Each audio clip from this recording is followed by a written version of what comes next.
was at the Iceberg Lounge. What do you think? Kinsey moonlights for the Penguin. All right, Moon, let's just go.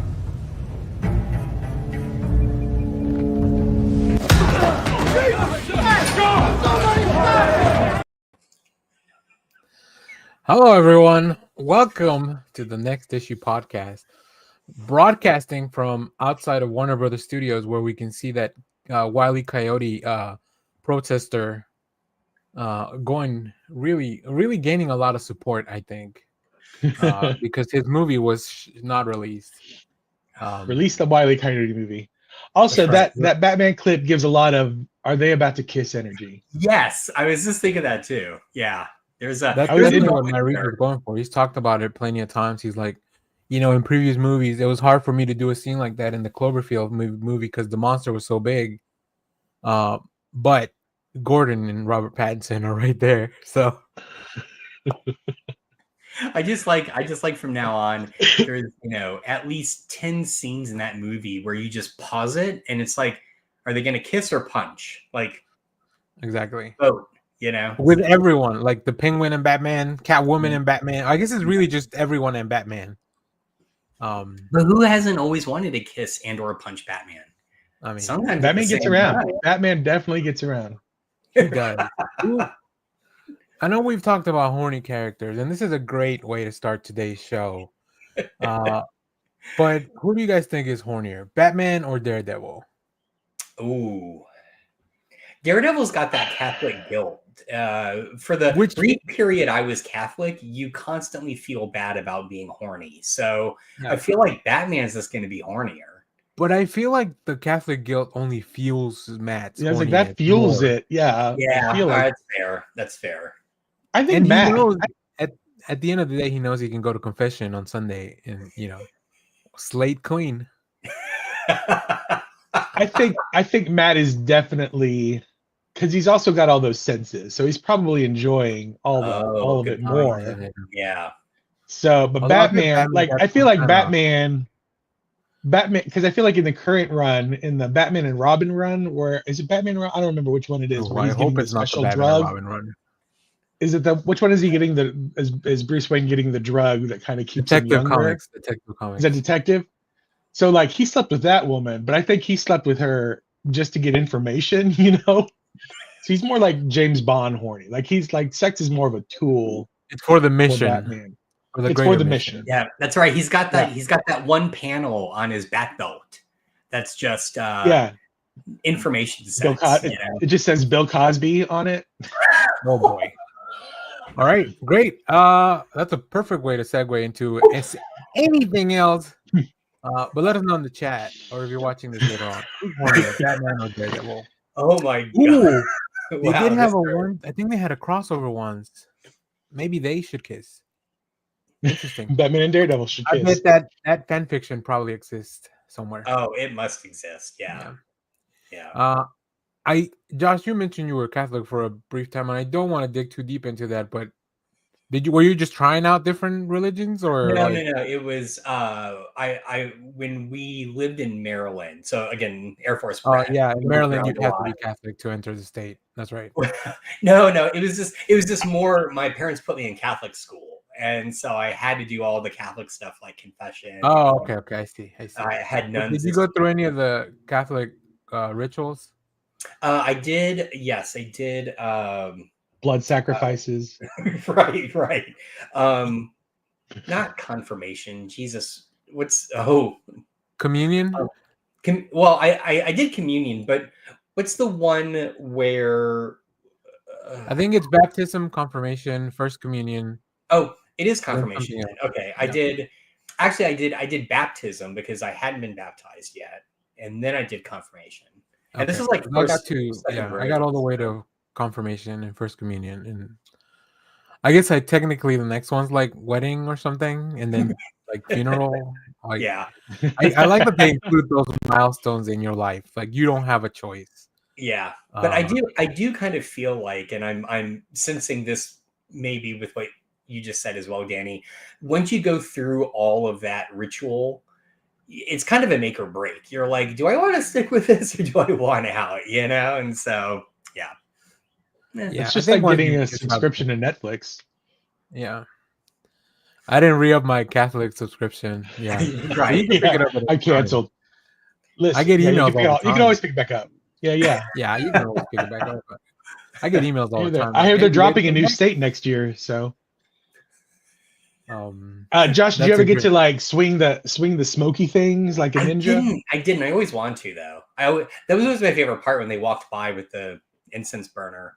You got that big whiff and the smoke. Yeah, that was the one part of the ceremony I really liked. So that's what I do with my weed. So that's how we hotbox it around here. They like a big show. Yeah. It All right. makes it more, Decided to- ritualistic. It feels more important that way. So, Oh, for sure. I mean, with the ropes, are you kidding me? Have you guys seen Conclave? I mean, come on. I need you guys to watch Conclave. I do kind of want to watch Conclave. I saw that. Okay, I'm gonna have to schedule in a Conclave episode just to make Can we do it? watch it. Hazel and Can I we do it definitely back to back with Better Man? Because I want to see the Can monkey. We're gonna do it close to Easter. That's gonna be our Easter special. Conclave. Maybe not the weekend of Easter because that maybe we won't have a show, or I don't know. I don't really know. Lent's going on. If you're doing Lent, good for you. Good luck. Yeah. Kudos on whatever you gave up for 40 days. All right. Before we get started, I want to pay off the thumbnail. So we're gonna dive right into this real quick. So let me bring up our special introduction. As always. You know, my favorite thing about the movie is like it feels like a movie. It feels like a real go to the theater film movie that you kind of the reason why you go to watch something on the big screen. I feel like this clip gets longer every time I play it. Like, I don't know if that's the case or not. It just really, really feels that way. And I've just been subtly looping it. Yeah. I feel like Chris Pine is dying more and more every time you play it. Like he's just out in the world and suddenly his stomach acts up. He's like, oh God, did someone play that clip again? It's like if they have the Harry Styles is Dorian Gray and Chris Pine is his portrait. Right?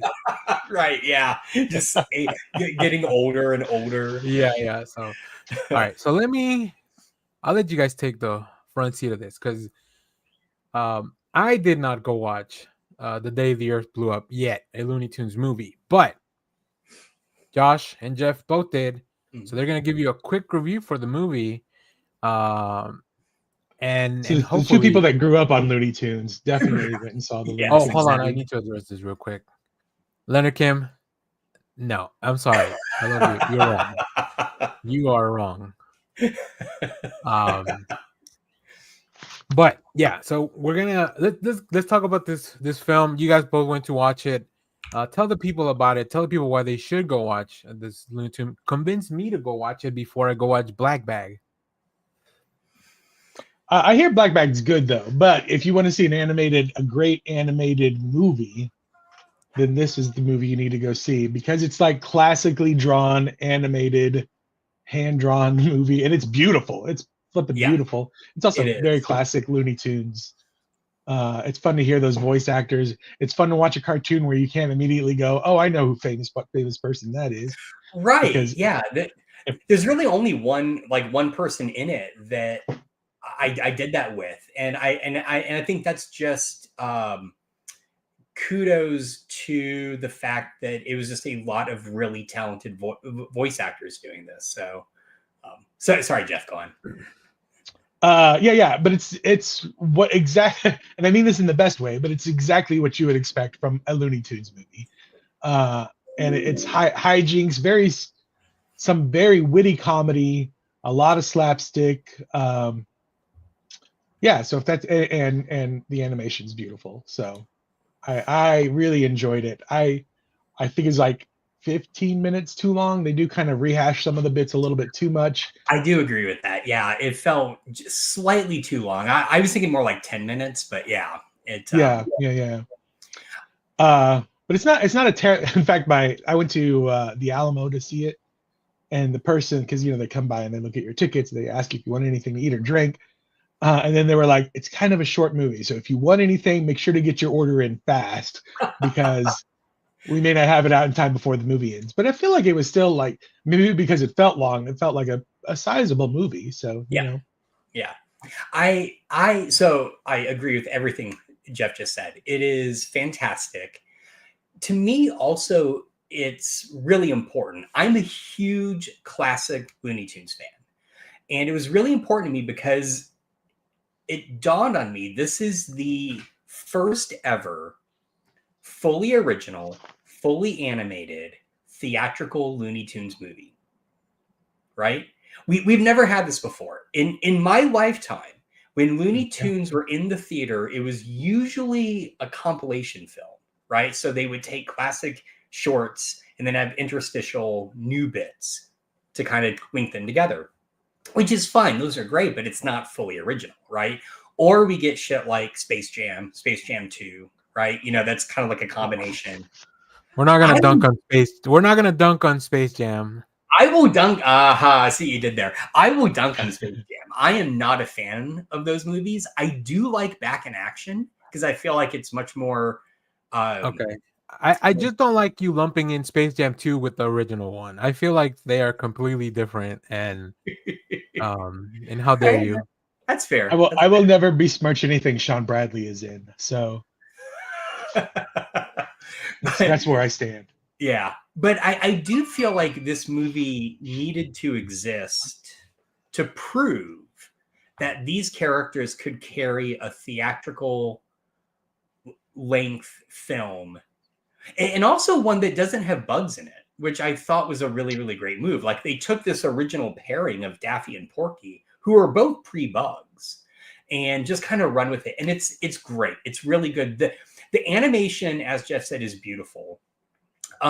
They also do some really, I think, innovative experimental stuff. There's a whole sequence where they use my favorite music ever, which is like the machine music. You know, it's the anytime you watch yeah, exactly. As soon as you, I haven't even seen the film, and I haven't watched Looney Tunes in maybe over a decade.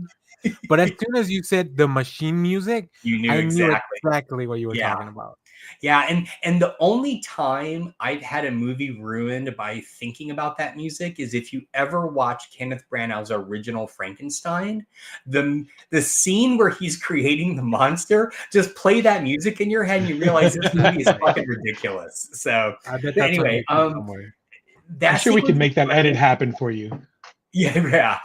I'm sure somebody's done it. I just need to search YouTube. But I do also one of the things I love about classic Looney Tunes, and in particular, like I'm a big Chuck Jones fan, and Jones did this as well. Go watch The Dover Boys, which is, I think, the best example of this ever, is using the animation style itself to make jokes. There is a gag in the beginning of the film where when Porky and Daffy are being raised by, they were found by this farmer. The way they animate the farmer is just pitch perfect, hilarious. And there's a moment where it's this very emotional moment where he's kind of leaving them, and they just animate him in a way, I don't want to spoil it, but the way they animate him, my daughter and I laughed out loud in the theater because it's so wonderfully ridiculous. I did as well. Yeah. It's very SpongeBobian. I'll put it that way. It is. And you could see, and I say this is a huge compliment, you could see in the animation style that they had a lot of people that clearly had worked on SpongeBob and Ren and Stimpy, just in the way that like characters moved and their design of them. And I say that by way of, it still felt like a classic Looney Tunes cartoon. I mean, it is so good. And the thing I also love about it is you get a lot of like classic gags where if you watch a lot of Looney Tunes, you're not going to laugh out loud. You just kind of like, huh, Yeah. And then you get some that were just so far out of left field. I was just like laughing my ass off. It's so good. It's just so good. And I want this movie to succeed. We went to the noon show, which was, I think, the very first one, but it was kind of like how we structured our day. My daughter and I were the only people in the theater. The theater was empty except for the two of us. And it just kind of broke my heart because I want everyone to see this because Zaslav needs to understand his decisions are stupid, right? Like they're just really, really stupid. And I do want to throw a bit of shade at the distributor that picked this up, Ketchup, which I say shade. Kudos to them for buying this and giving it a deserved theatrical release. It really, really needed this. If it had gone straight to streaming, I think that's fine, but it needed to be in the theater to prove this could carry, right? And it needs to be seen on the big screen. It's really beautiful. But for some reason, like this week, it popped into my brain. I think there was like a news article I read about the movie, and I was like, oh shit, I want to see this in the theater. So I looked up the trailer, and in the original teaser trailer, it shows the release date as being February 28th. So I'm like, oh fuck, I missed it. Because I'm looking at Alamo, like Monday, Tuesday, Wednesday, like, are there any screenings? I go to AMC and I don't see any screenings. Like, did this come and go already? Like, did I miss this? And then I watched the second trailer, and it has a different release date of this Friday. And then I jumped to Friday and I suddenly see like screenings and I'm like, man, they really fucked this up, right? Because if you just watch the wrong trailer, you don't know it's out there. So yeah. I'm glad they're I'm with Josh. I want more movies. I know there's that other, what is it, the Roadrunner and Coyote movie that's been shelved. It's Coyote the Acme. Yeah. I know that's been sitting on a shelf somewhere. I know. Just release it. Get it out there. What? I don't know if you guys have seen any of the newer stuff that they've put on Max. So like they've been producing new Bugs Bunny cartoons, and I've seen a few of them, and they're really good. Yeah. It is a different animation style. It's slightly more modernized, but they're sharp and funny. The other thing I enjoyed about this is to be a little bit old boomer. Like Porky Pig stutters, and I don't feel like you would get like in a modern movie, like they don't make fun of the stutter, but they embrace it, you know? Yeah. And so I feel like that's something that modern movies might shy away from. They might try to be like, you know, Pixar-y about it or something, but they're still able to like have fun with the stutter without making fun of the stutter. Right. And so there's always that kind of like, we know how to have fun with something that most of like we've all kind of shied away from as the years have gone on, because we don't want to hurt anybody's feelings. But they're okay with it, but because they know how to have fun with it, not at it. So yeah. I completely agree. I mean, I have a stutter, so I tend to be very cognizant of this in movies. And I think the decision to have Petunia have a stutter as well really helped level that out, right? And can we just give props to the fact that a main character in this film is a woman in STEM? Like, all that is well, just, like, thank God, like more of that, please. I do also, slight spoiler, did we need the origin story for Porky Pig's stutter? No. Did I love the way they did it? Yes. They do. I mean, we've never had an explanation for why he has a stutter, because some people just have stutters, right? But they do explain it in this movie, and it cracked me I up. very much laughed out loud when that happened. I did too. Yeah. Oh, it's so good. Very cool. There's a lot of great lines in it too. Like, you should definitely see it, Danny. Yeah. All right, I will. I got a big weekend at the movies. There's a lot. I still want to watch Black Bag, Novocaine. I want to watch this. Mickey 17 is out. I did go watch that. We'll talk about it in a second. Cool. So just to kind of close this out, this has, as of this stream, we have 87% from the critics and 86% from the critics, 87% from the audience on Rotten Tomatoes. Letterboxd rating is an average of 3.6. I do see Josh's review here as I'm going through my here, and then one funny review that I'm sure you guys will probably know what it means. Joe gives it 3.5 stars and a heart. All hail the resource. So that's my name. Also, you can't see it on screen, but I'm Josh the Resource Rose. Yeah, it's. Oh, okay. I'm very interested in seeing this. Also, pretty impressed. Like, it's a very small cast. Yeah, It's simply because Eric Bauza voices both Porky and Daffy Duck. I know. Um, It's an amazing feat. And I would love to see a behind the scenes if he did both separately, if he just switched it on the fly Yeah. while they were doing On the the fly. recording. I would think he would have somebody kind of like voicing against him maybe, and then turn Right. around, like do the other way. Yeah. And in another connection to Space Jam, Wayne Knight is also a voice in this somewhere. Yeah. So there you go, Josh. Suck it. That was the one voice I didn't pick up on, and then we're watching the credits at the end, and we're watching Third Rock from the Sun right now, and I was like, oh my god, Officer Don is in this. So And like the credits are cool too because they show all the drawings that Yeah. like for each little cell and stuff. Yeah. oh, nice. and we I didn't think say it's cool. Oh, I'm sorry, Danny. Go ahead. Sorry, and I just want to say, like, I think it's cool, and studios should note this when they make animated films. I don't recognize any of the names on here really, other than Wayne Knight. So, like, you can make really cool stuff with actual voice actors that Yeah. maybe they don't, like voice actors. You can probably name like maybe Troy Baker. Like, you can name like the ones that do all the big stuff, right? But there's Right. so much other talent that's on here. So, Yeah, and the one actor in it that stood out to me, and I like in the theater because it's just my daughter and I, so I'm on my phone at times. I looked up at the moment is Peter McNichol, who plays Oh, the yeah. alien, and his was the only voice I heard, and I was like, that's somebody I know, because he does both voice work and live action stuff. So So I think it's also. it's interesting. Oh, go ahead, Danny. I was Sorry. gonna say, it's interesting when you mentioned that this was like the first time they do like an original film, because other countries, like anime, has original films of their stuff all the time. yeah, Like, right? So it's not that. I mean, sometimes it's things that they kind of put together like a season, but that's more recent. Like Dragon Ball and all these other big things. Like they had original films that went straight to movies theaters.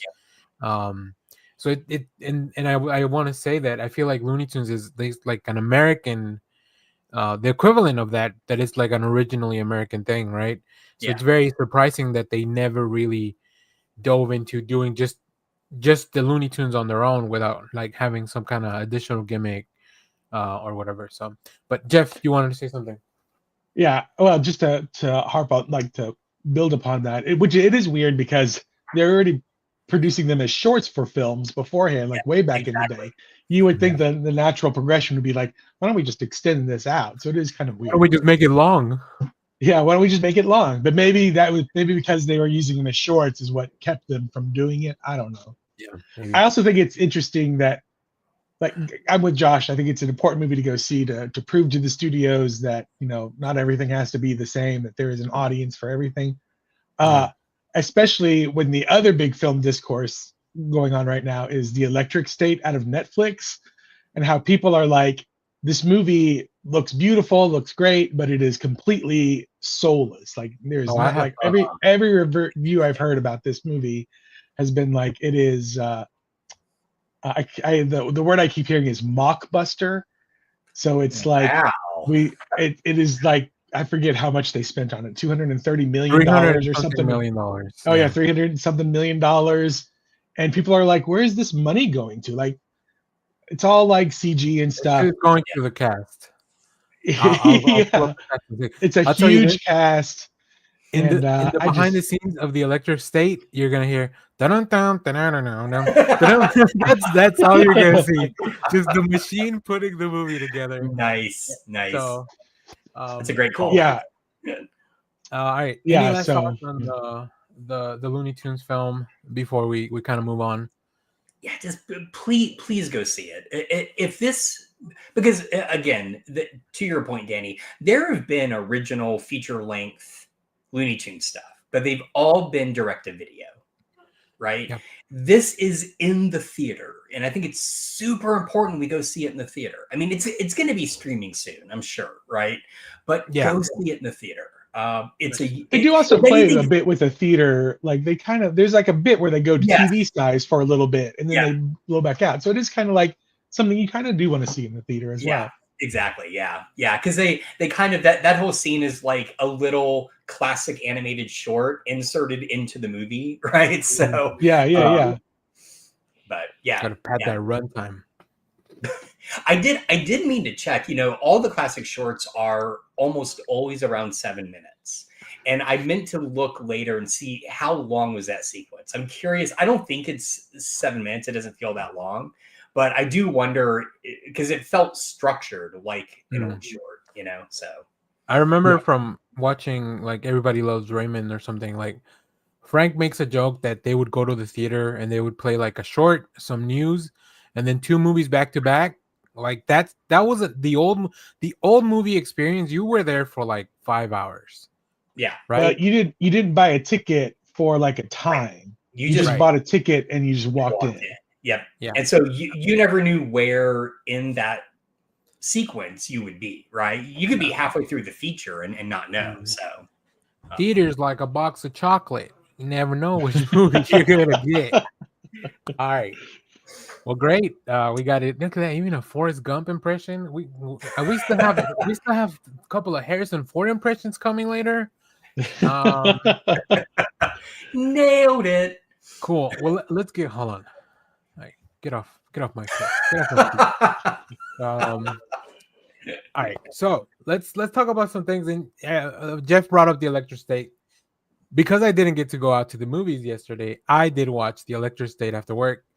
And boy, let me tell you, it is such a weird experience because it feels like, hey, here's all this nostalgia. There you go. Throw it at you. Throw it at the screen.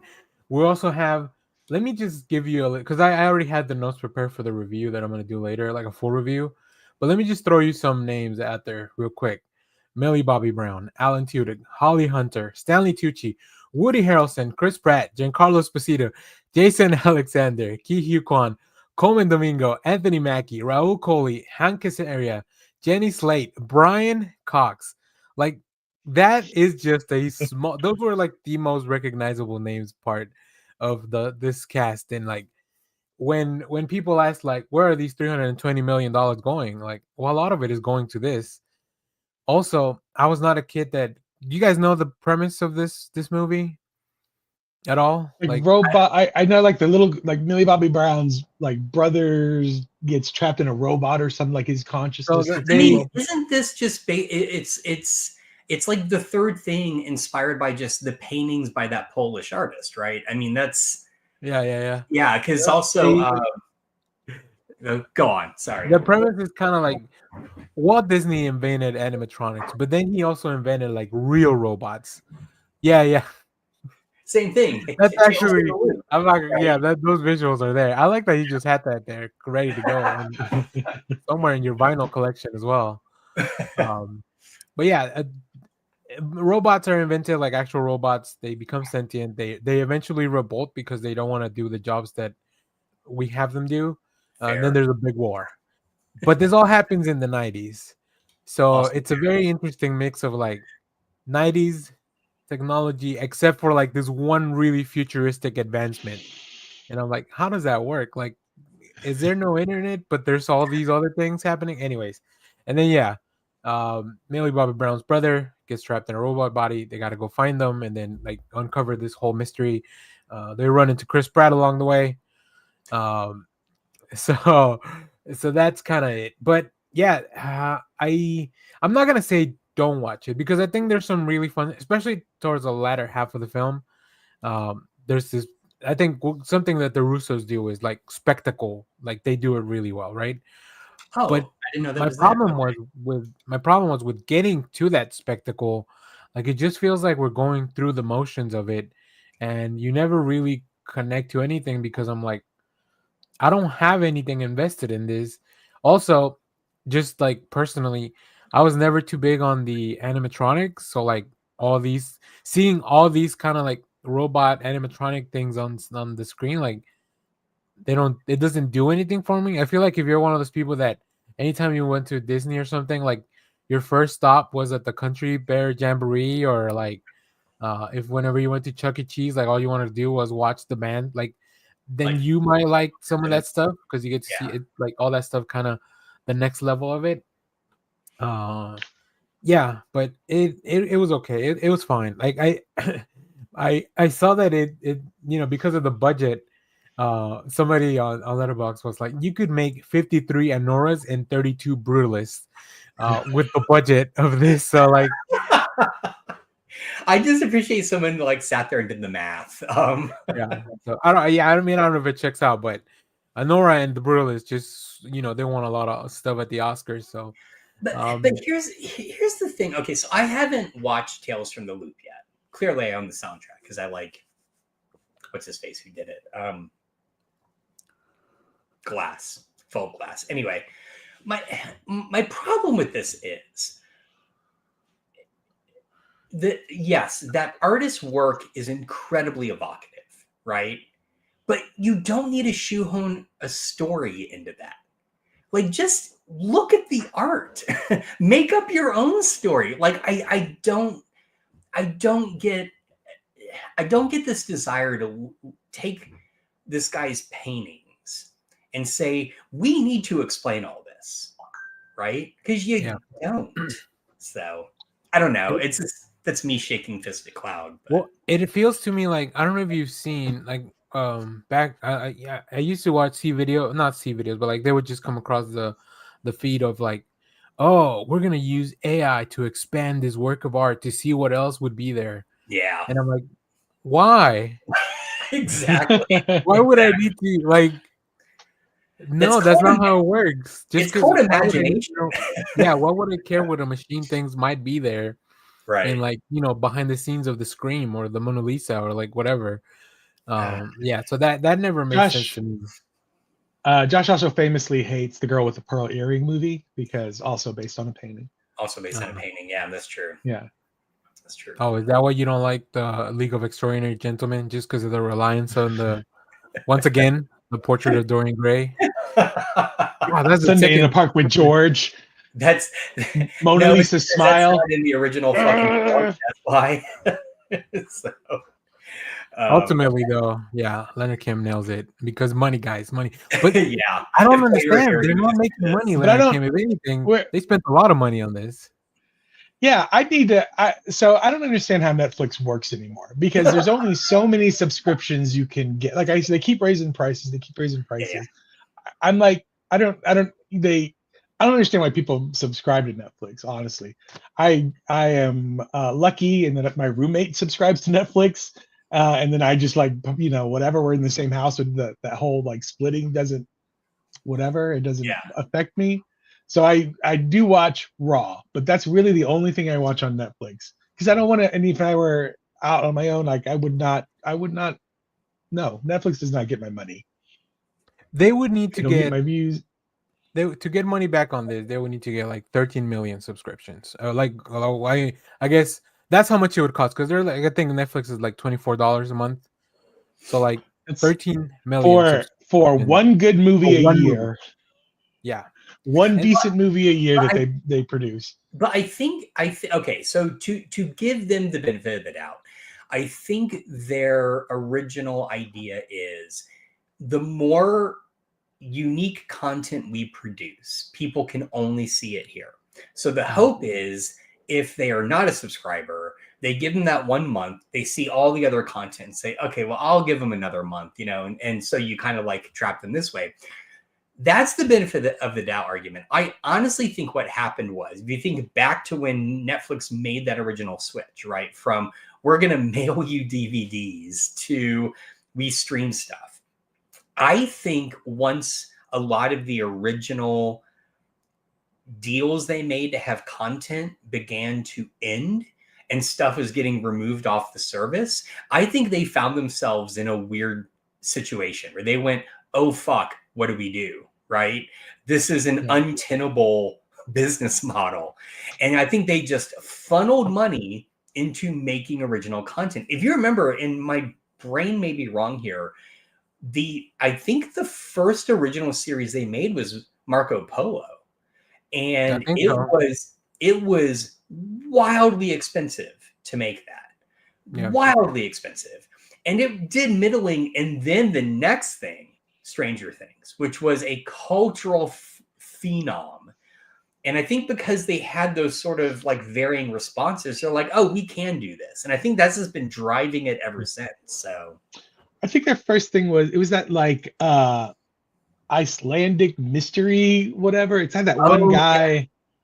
It's not Bosch, is it? Not Bosch, but it's like a one word title. I can't remember what it is. With Branagh, right? Or I'm conflating things. That may be a BBC show. No, but you're thinking Branagh because the title of the show was something like Branagh or Bridgewater or something like that. Yeah. I did $24, and I think most people are going to move to the ad subscription, I didn't even know it. You know what? I need to look.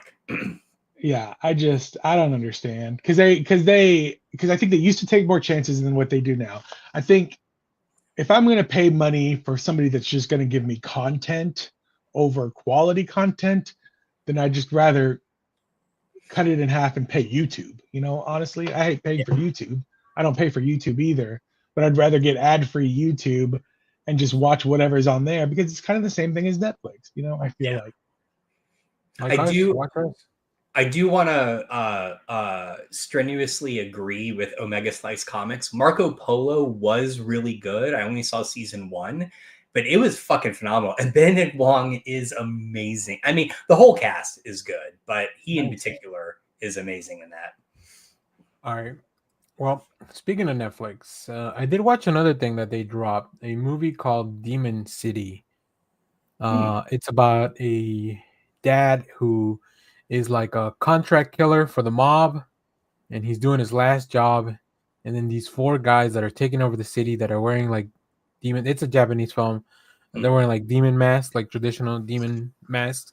They kill his family, and I thought they killed him, but they kind of just put him in a coma. And then years later, he comes back to take revenge. So The Punisher or John Wick.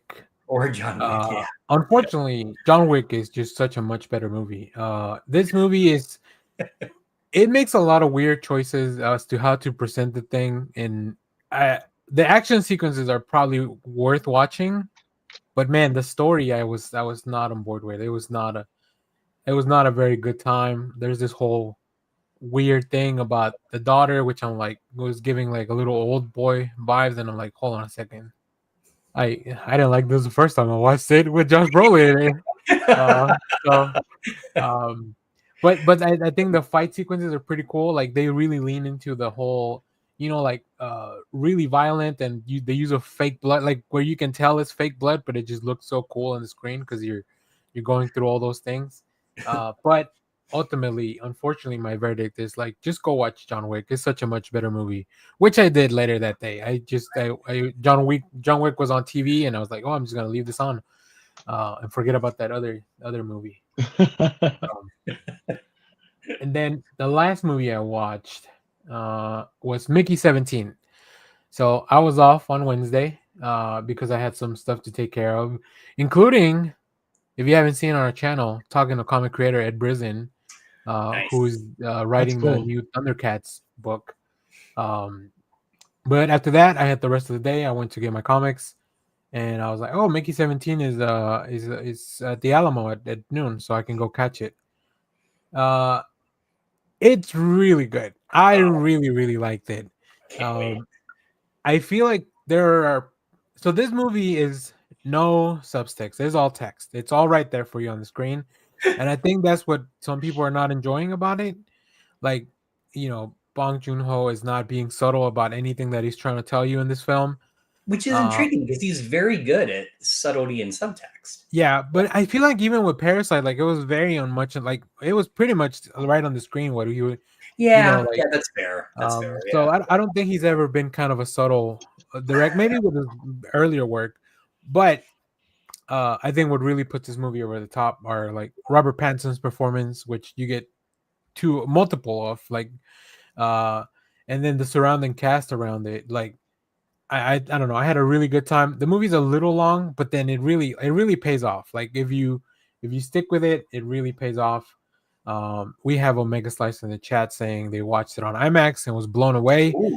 Wow. And Pattinson is so funny, and he found two other distinct accents or voices or whatever. Huh. I was saying I have already recorded the review, but I was saying that his voice work is so good because when I watched The Boy and the Heron, I didn't know who he was voicing until the credits hit because it was unrecognizable from his like Wow. normal voice. I don't even think I know what he sounds like just because of all the other, like I don't know what his true voice is, right? There's not a lot of Robert Pattinson interviews out there anymore. I don't think he does a lot of press like that anymore. So is he secretly kind of like a Mark Hamill? You know, like we think of Mark Hamill as like Star Wars actor. Yeah. He does a shit ton of voice work, and he's really, and that's actually where he got his start. He's really good at it. I kind of wonder if Pattinson, just based on what you're saying, has this like secret, you know, like ability. Well, I feel like he's just kind of like he just seems to kind of lose himself in the role, so like it's completely unrecognizable. Other than even in the look, like the way he makes his face, like he's a very handsome fella, but like when he wants to play not handsome, he really leans into it, right? So they managed to do that, like just make him look like a regular dude. But he has the skin of a killer, Bella. Yeah, of course. But it's really good, and I like that him and Daniel Radcliffe are doing this kind of thing where like I'm gonna make one big movie and then just use all that money so I can make all the other little movies that I want to make that are weird. And then if I need more money, then I know I can always come back and jump into another big franchise for one movie or two, like the Batman. And then in between, I can do all these other little weird projects, right? Yeah. That's we all learned that from Jay and Silent Bob Strike Back. That scene with Ben and Matt Damon where they're talking about how you do one for them, one for you, one for them, one for you. I think I've brought this up before, but I became a Pattinson fan, you know, which I only like was aware of him from the Twilight movies when I watched Little Ashes, where he plays Salvador Dali, and I went into it just full on like I'm gonna hate this. He's going to be terrible. He's fucking fantastic in that movie. He's really good. And I kind of came away like, that dude can act. Like, all right, I'll see more of the stuff he does, you know? So. Not to be confused with a Paddington fan. That's completely different, right? If you want to see a really interesting performance, once again, if you do have Netflix, go watch this movie, The King, with him and Timothée Chalamet. Oh. It's very good. War movie. It's pretty interesting and like a lot of action as well. Both of them are a lot younger. This was I don't remember. It's from a few years ago, but I really enjoy it. So okay, I'm gonna add that to my little box. Let me touch on a couple of quick things on TV. I watched the Invincible finale. We have a review for that. This show is bananas. Like it's like all action and all story, and Robert Kirkman, like they find a way to like really balance that out, because it's like once you think the most messed up thing has happened in this world, the next most messed up thing happens in this world right away. Is it still kind of loosey goosey following the comic, or is it kind of? I've never read the comic, so I'm not sure, but it looks like it is because every Thursday Ryan Audley would post like pages from the after the episode was out, he would post pages of like I guess what that current episode is based on. So I guess it's got to be following it pretty closely. Also, Robert Kirkman wrote the last two episodes. I don't know how many episodes he wrote in this season, but I know he wrote the last two because I stayed to read the credits because I was looking for some names. So he did those too. So I mean, yeah, Robert Kirkman's probably. It's like he's getting a chance to retell that story, taking out all the things that maybe he not regrets, but maybe like he doesn't find as interesting anymore, and just tighten it up for TV. Yeah. And then lastly on the TV for me, The Wheel of Time came back this week. I'm a big fan of it. I've never read the books, but all the book readers and the Wheel of Time fandom has made me feel very welcome when we do videos about that stuff. They are always willing to answer questions and stuff like that. This show's really fun. I really enjoy it. I really like how this really feels more fantasy than kind of like something like Rings of Power, where that's a little bit relatively more grounded compared to this. Like this leans away more into the fantasy stuff. Um, and yeah, it's really fun. I really like the Wheel of Time. Leonard Kim's also happy. Yeah, it's really freaking good. I'm enjoying it. They dropped 3 episodes, so that was a lot to consume. But I finished the last one this morning because Prime's got a. I mean, this weekend they had me busy. I had to watch Invincible. They dropped on Thursday. They dropped the Invincible finale, the new episode of Reacher, and 3 episodes of the Wheel of Time. So like, Wow. there's no way for me to get to everything on the same day. No wonder you took Wednesday off. No, that was to prepare for Thursday. Yeah. Yeah. And then Thursday I had to go to the office to make things more interesting. I know. Still never seen an episode of Invincible. Hearing good thing. It's good. I will say the animation is probably the biggest deterrent, but if you can kind of look past it, there are episodes you can tell there are episodes where they lean really hard into the animation, and that's where a lot of their budget went. Like this finale, like look really good. But there are some other episodes where like you'll see the characters talking from behind, or like all these little tricks, or their mouths are covered, just like all those little things to kind of save money on animation. Yeah. So they do a lot of green screen. They do the Superman green screen mouth. Yeah. They do a lot of montages with like songs, so it's like there's no dialogue. They just kind of tell a story, a little, like within a minute and a half, 2 minutes, they tell a little story with just the animation, so you don't have to voice anyone. And the voice casting is crazy. Like there's so many people, like you'll recognize the voices. Yeah. So, all right, that's all that I watched. So let's kick it over to Josh. Did you watch anything else? No, it was just movie. that. Yeah. When you told us in the chat that you were going to go watch a movie finally, like on release day, I was like, I really thought you were going to go watch Black Bag, but I was like, I don't know, that doesn't feel like.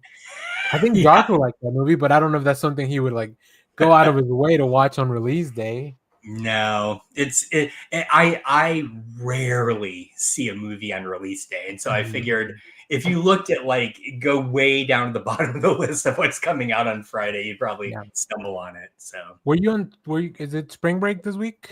Was it spring break this week for you guys? Okay, that makes sense.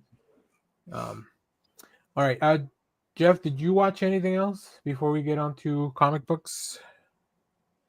I did watch a few movies, and I apologize. My internet is going in and out. I don't know if you guys can hear or see me. But you keep freezing on my screen, and I've got the little dots that are like, ooh, you might be losing things. So if I drop, apologies.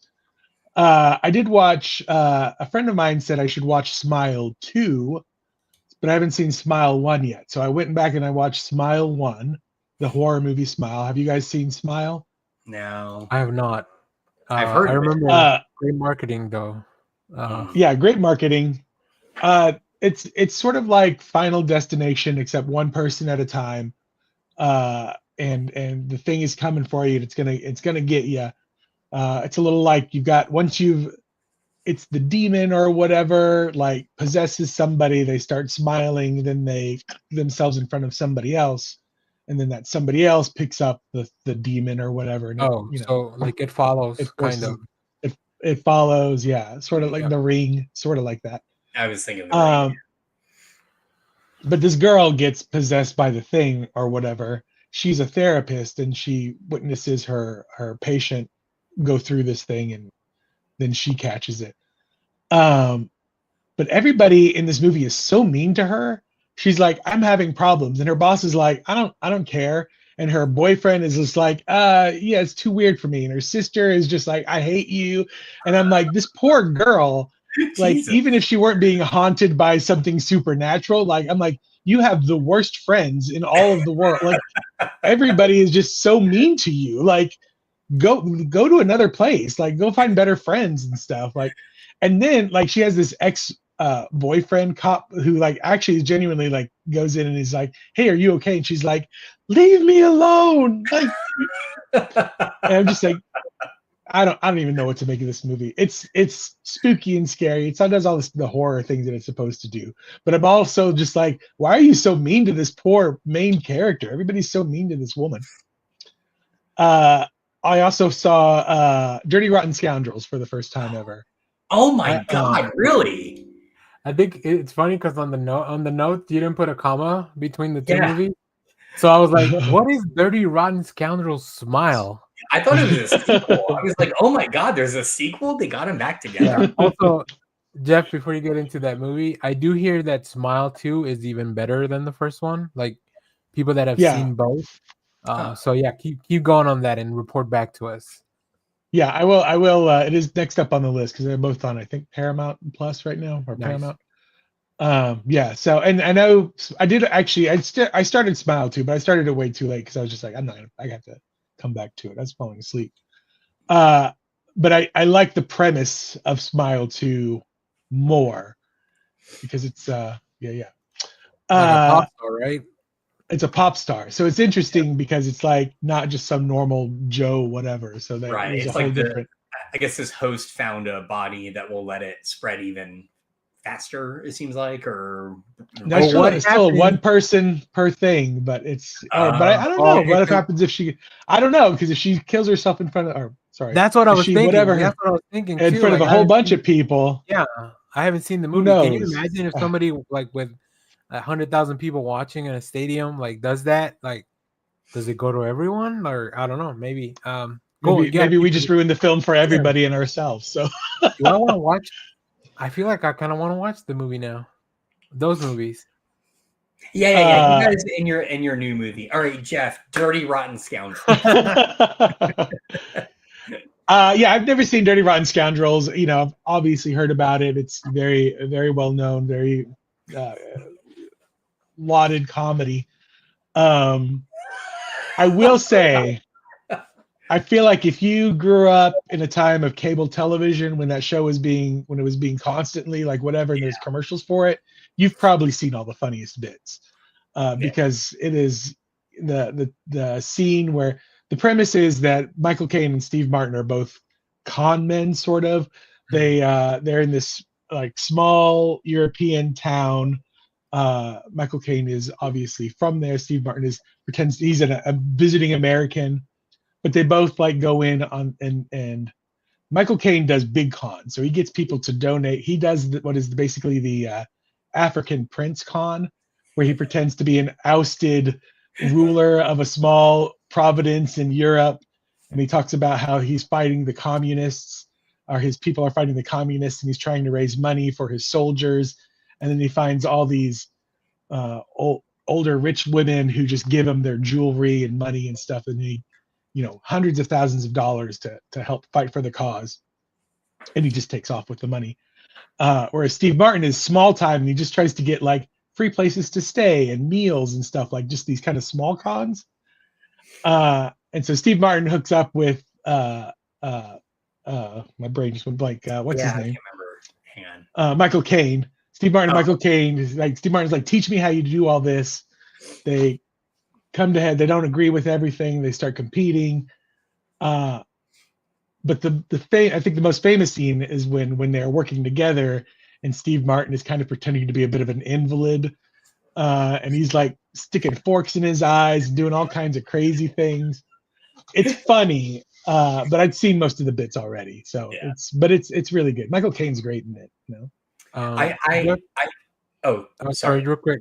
It sounds like the movie you're describing is The Hustle from 2019 with Anne Hathaway and Rebel Wilson. What a ripoff!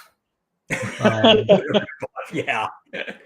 No, I totally agree, Jeff. I will say though, so first off, in my family, we still have a running gag about putting corks on the end of our forks, so we don't hurt ourselves.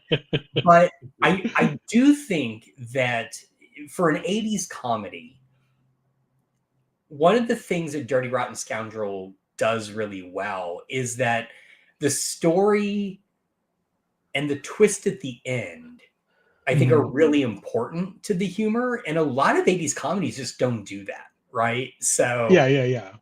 It definitely takes its time in setting things up. Yeah. And there are a handful of bits that I had not seen. There's this at the very beginning of the movie when Michael Caine is first trying to pull the con that on this woman for whatever reason. Frank Oz directed this, so it's kind of Muppety a little bit sometimes. But for whatever reason, every time they go to talk to this woman, they shove her into a bush, like for a secret, because they're like, we can't tell anybody. Like, and they kind of do this thing where they look around and they grab her by the shoulders and shove her into a bush and have this like one-on-one conversation. And they do it like 3 times, and it is the funniest thing I've seen. The first time you're like, I'm like, what's going on? The second time, like, funny. Third time, like, hilarious. It's so good. God, this really makes me want to go watch Dirty Rotten Scoundrels. Actually, I do love the idea of Frank Oz puppeting both of the leads. This is how I direct. This is my method. I think that if you're doing good, you get Fozzie voice. If you're doing bad, you get Piggy voice. Yes, so, right? exactly. So, nice. All right, you watch anything else? Anything else out there? Just my normals, my Matlock. I'm all caught up on Matlock. Oh my god, dude! First of all, March Madness is gonna prevent us from watching this for a few weeks, and I'm very upset because they're left off in a big high. Is this? It's kind of. Yeah, I guess we are, because it is March, so March Madness should be starting. Yeah, like I already looked it up because they didn't have. Usually at the end of the show they have like next week on. Mm-hmm. But they didn't have one, and I was like, "What the hell's going on?" And I was like, "This was not the finale, was it?" There's 18 episodes in the first season, so there's still a few to go. But we're gonna take a break for March Madness. Also, Thursday night must-watch TV. Well, I guess it is TV, but it's not TV. It's HBO. The Pit.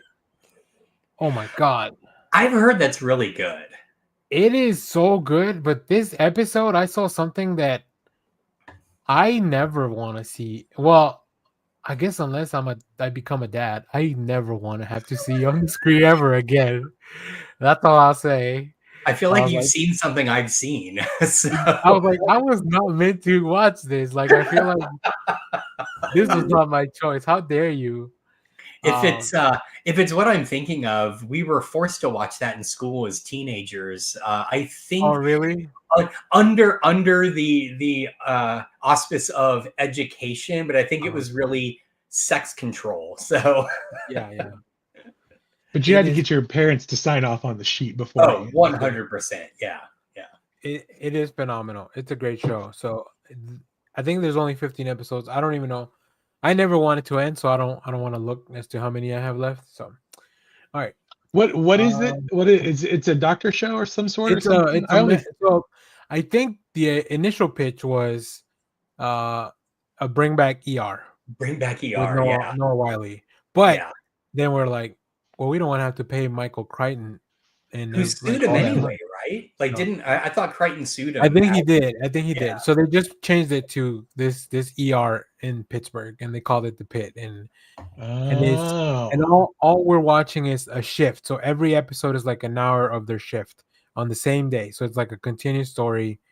ER meets 24. Yeah, pretty much. But I guess the shifts are shorter. No one has the stamina that Jack Bauer had back in the day. Once again, if you're going to give me a real-time show, then I better see somebody spend 45 minutes in the bathroom scrolling through Twitter or something. They do follow people into the restroom, not 45 minutes. See, there you go. Yeah. If you're spending 45 minutes in the restroom, maybe. But you have to have that countdown. That's why you're scrolling through TikTok or whatever. Yeah. I go in there to do my business. I don't have time. And then you got to have them like waddle out because their legs are asleep. You know? Yeah. That's why you got to get that the stool that lifts your legs. Yeah, you got to get a squatty potty. Squatty potty, yeah. The squatty potty, yeah. And I did see natural position. I did see in the ad for the Pit, like it ends with Noah Wiley walking up to the urinal about to pee, and then someone walks in and says, "Hey, we need something stat." Yeah. He's like, "God damn it!" And he like pulls his pants up and walks out. So yeah, it's very good show. I'm glad Omega Slice is gonna watch it. That's some pretty good bladder control on Noah Wiley's behalf, because if I get my brain set to like I'm about to pee, and then somebody's like, "You can't pee yet," I'm just like, "No, sorry, too bad." It's part of doctor training. You got a bladder control. Right. You're not a doctor, you're not a doctor until you can until you control your pee at will. Yeah, it's like an avatar skill. That's the most important part of being a doctor. You can't just pee yourself. No, Wiley's so good as the main character. He is holding every. He really is so good. It almost makes me want to go watch that librarian show that he did on TNT because I'm like, I damn, love I that miss show. Bill That Wiley. show is so silly. I've been really getting into watching things like my Samsung television and what are those like those Tubi and Oh, those like free streaming yeah. sites that have like old stuff on them. Like I Uh, love watching like Murder She Wrote on there, man, all day. And any day I have to work from home, which is all the time. Like it's Murder She Wrote on screen all day or Supermarket Sweep. I love that old stuff. Supermarket Sweep gets played a lot around here. I would think so. I mean, it's a good way to pass the time for sure. Yeah, Like yeah. it's not something you need to focus on, but it's nice to have like that. I don't know. I feel like there's a whole generation. I don't know. Maybe this is just me. Bad. This is an interesting tangent that we're about to go on, but TV's always been on in my house. So like, even if I'm not doing anything, like now as an adult, I enjoy having the TV on. Especially now with like working from home and like sometimes I'm the only one here for, like in my house. Like it's nice to have ambient noise. Like so if I have the TV on, it's not that not that I want to watch something.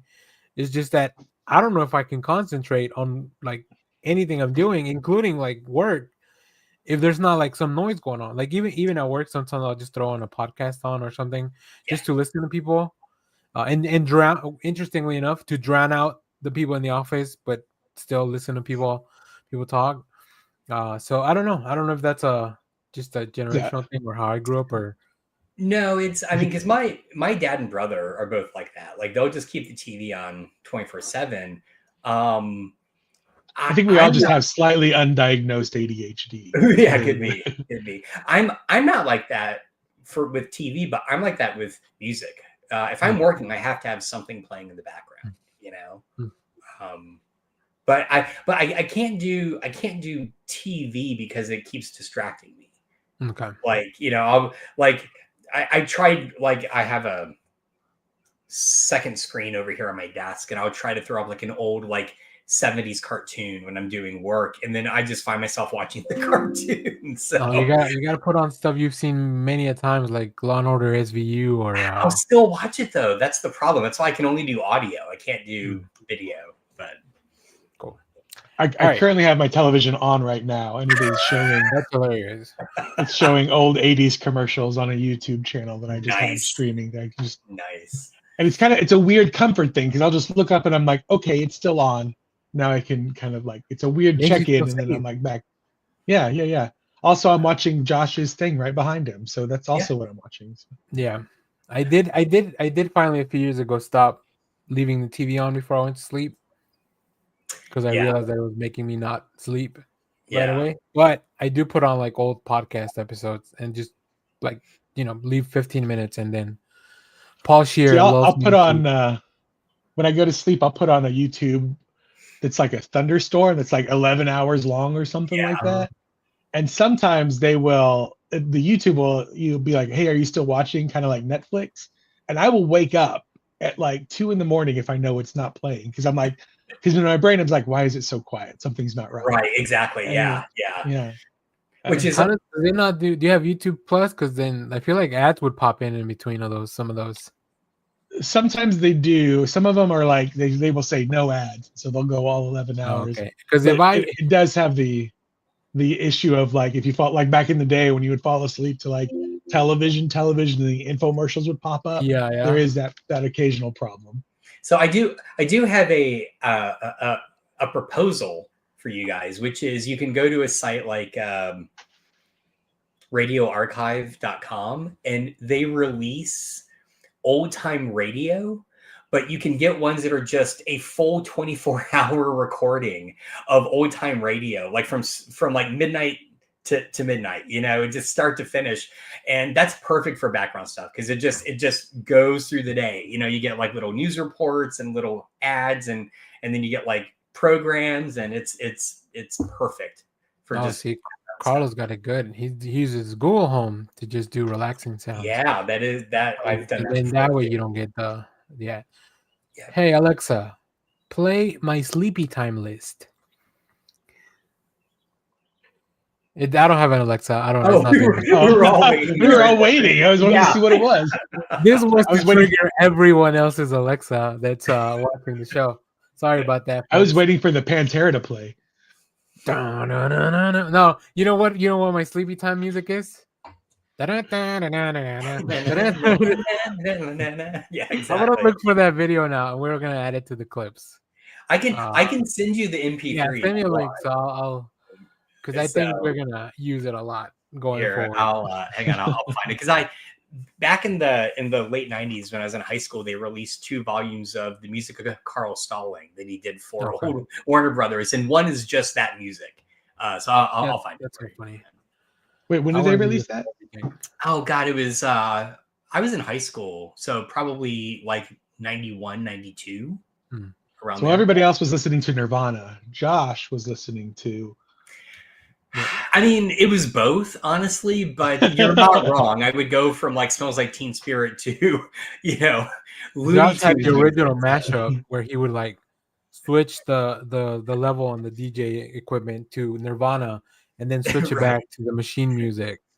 See, Josh and I grew up in a time where like radio was all pre corporate radio, because now there's only like 4 corporations that own all the radio stations or whatever.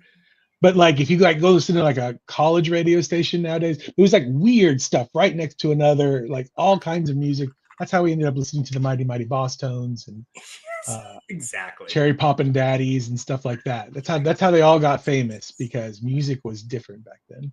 This is a family show, Jeff. Please keep Cherry Poppin'. That just sounds dirty. Whatever it may be. So, all right.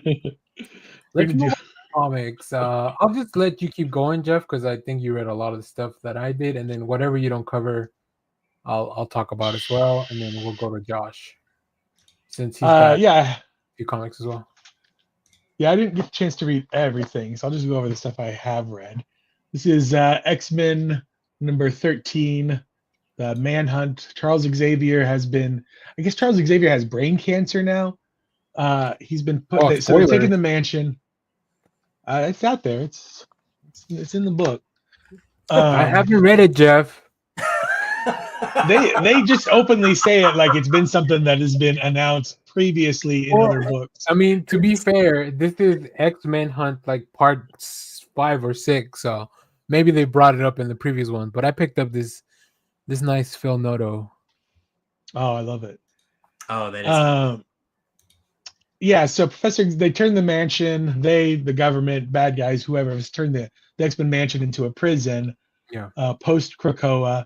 They've been keeping Professor X there, but he's escaped because the Shi'ar have kidnapped his kid or something like that. All crazy X-Men stuff. Oh, that's what leads to the X-Men Hunt. Look at that. Yeah. So it's a combining cover kind of They're thing? not connected. I think they're just like all the X-Men books are probably getting like Phil Noto. Okay. Covers because of the X-Men Hunt theme. Yeah. It's all right. I don't, I'm only picking up the issues that I'm already. I remember we talked about that last week. So interesting. Yeah. So what a wild life you live with your. This is awesome. This Batman Dark Patterns might be quick. It might be my favorite Batman book currently. Maybe I don't know. It's hard to tell. I'm really enjoying it, but oh, sorry, Jeff. Go on. No, go ahead. Well, all right. So I have a question. I thought when this started that this was like with like all the other kind of like Batman miniseries, right? Like this, but then I see the title of this, which is part 1, and I'm like, is this just an ongoing series? So it feels like Ron B's like, I want to write a detective Batman series. Nice. It's a little bit darker. Dan Waters, right? Dan Waters, yeah. Dan Waters. I don't. Art by Hayden Sherman. Thank you. Because that first one feels like very 70. Yeah. That first art feels very like a 70. then it kind kicks of off a new arc. so the first 3 are a little story about that person that put all the nails in Okay. him. Right. Yeah. Yeah. Okay. This one Cool. feels like it's about to be like the raid.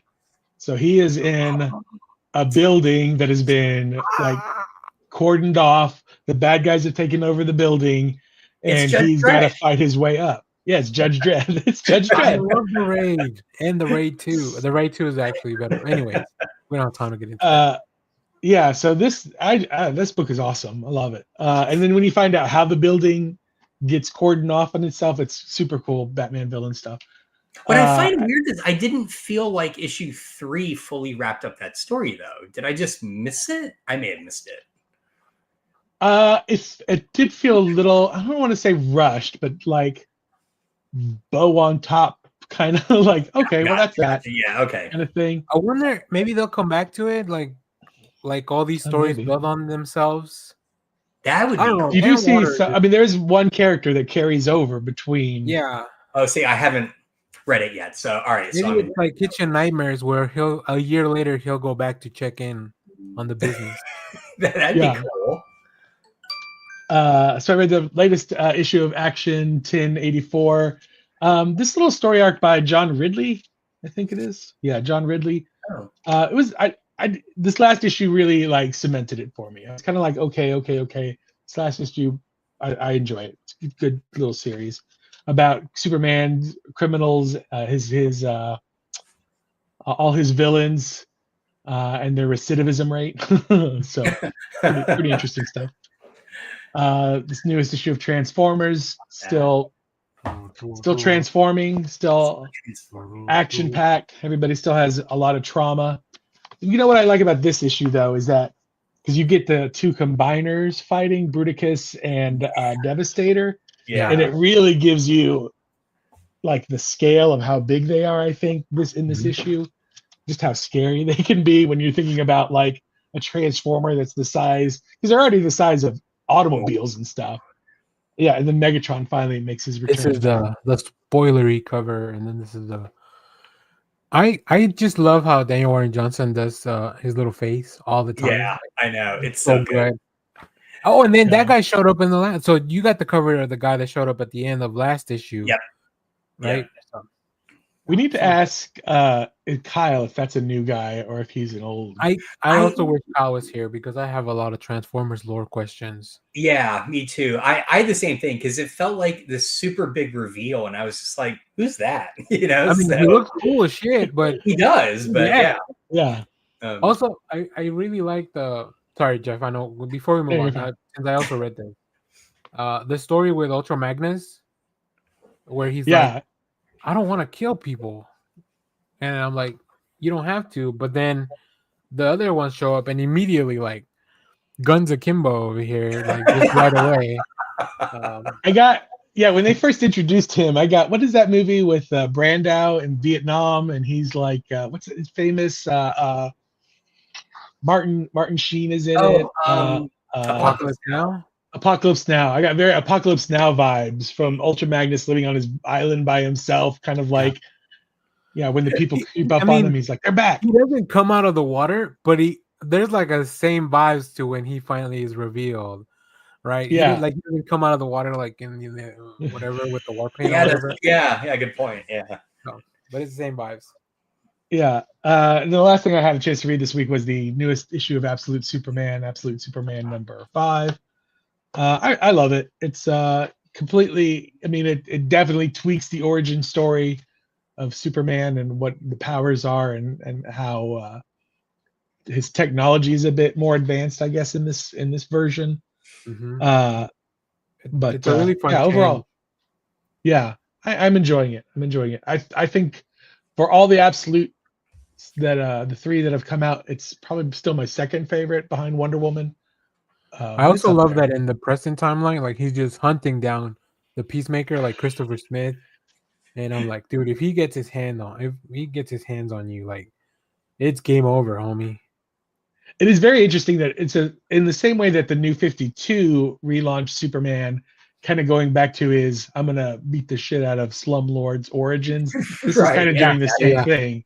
OG. So this is kind of going. Yeah, this is kind of also going back to that OG I'm fighting on behalf of those that can't fight for themselves. Yes, I agree. I did get a chance to read Absolute Flash that comes out this week. Hmm. You guys should definitely pick up the first one. Really? I think Okay. it's very It's Jeff much Lemire, so yeah, Jeff Lemire. What's his name on art? Shoot. I don't know. Anyway, Nick Robles on art, so it looks fantastic. Does it Does only Martian make Manhunter come out too this week? Martian Manhunter comes out in a couple of weeks, but every issue Okay. next week is going to have a little preview on it. Oh, okay.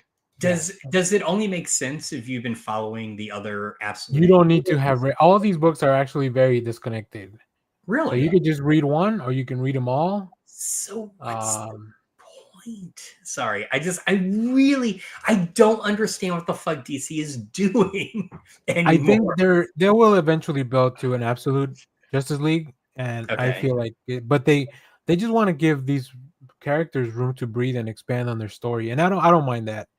I like Yeah, when they're also they just feel kinda, it does feel like it's all the same universe. yeah. They're very disparate, and they're purposefully very disparate places. I think so. Superman's not even in America right now, so he's like, well, we'll get to that. Yeah. All right, that's fine, I guess. I don't know. I just feel like DC doesn't know what the fuck they're doing. So we have the all-in stuff, we have the absolute stuff, we have the It's very new reader friendly. I mean, if you think about it, the Ultimate stuff when Marvel did it the first time, all the books were pretty disconnected until the Ultimates launched, Yeah, right? true.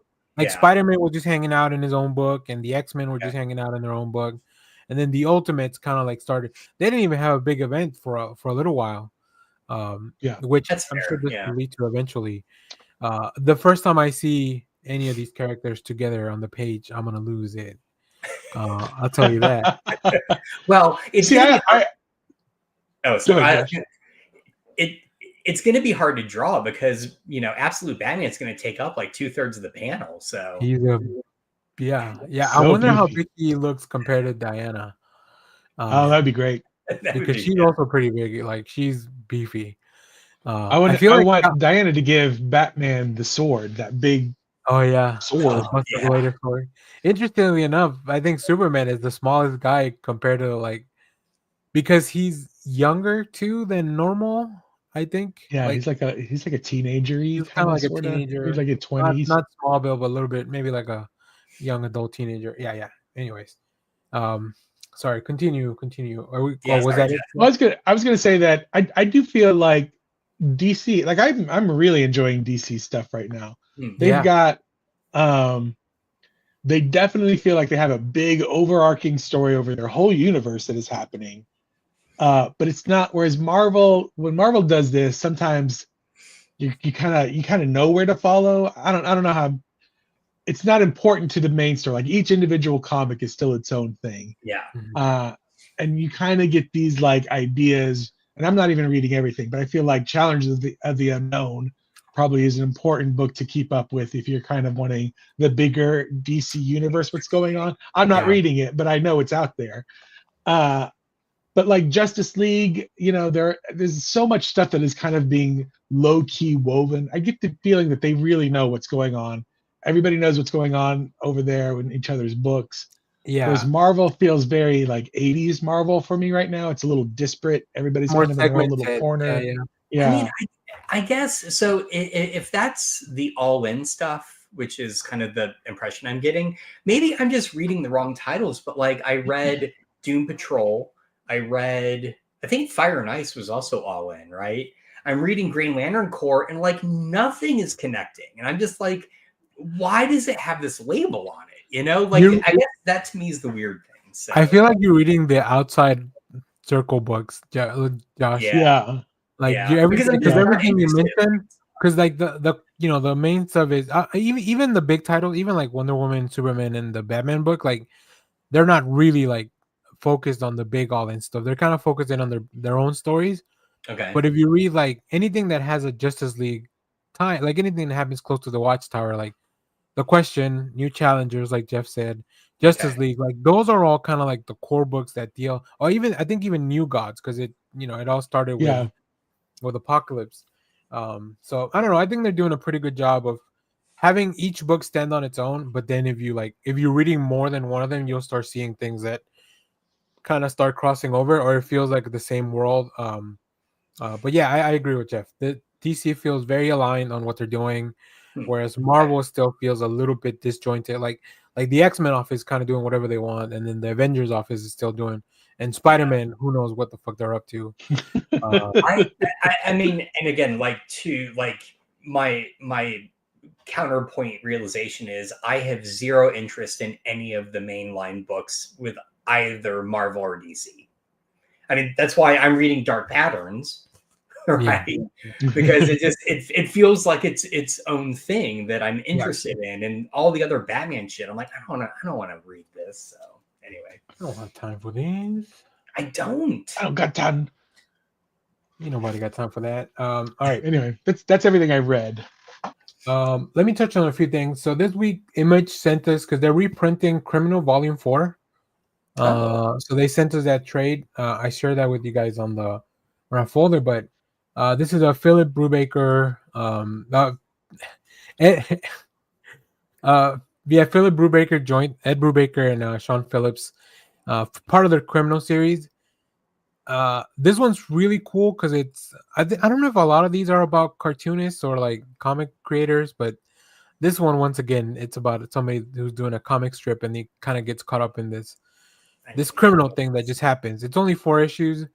It's pretty good, although I hope there's something weird, like they updated the lettering in some pages, I think, and it feels a little off maybe. I'm interested to see how it looks on print, because obviously we get like advanced PDFs of that.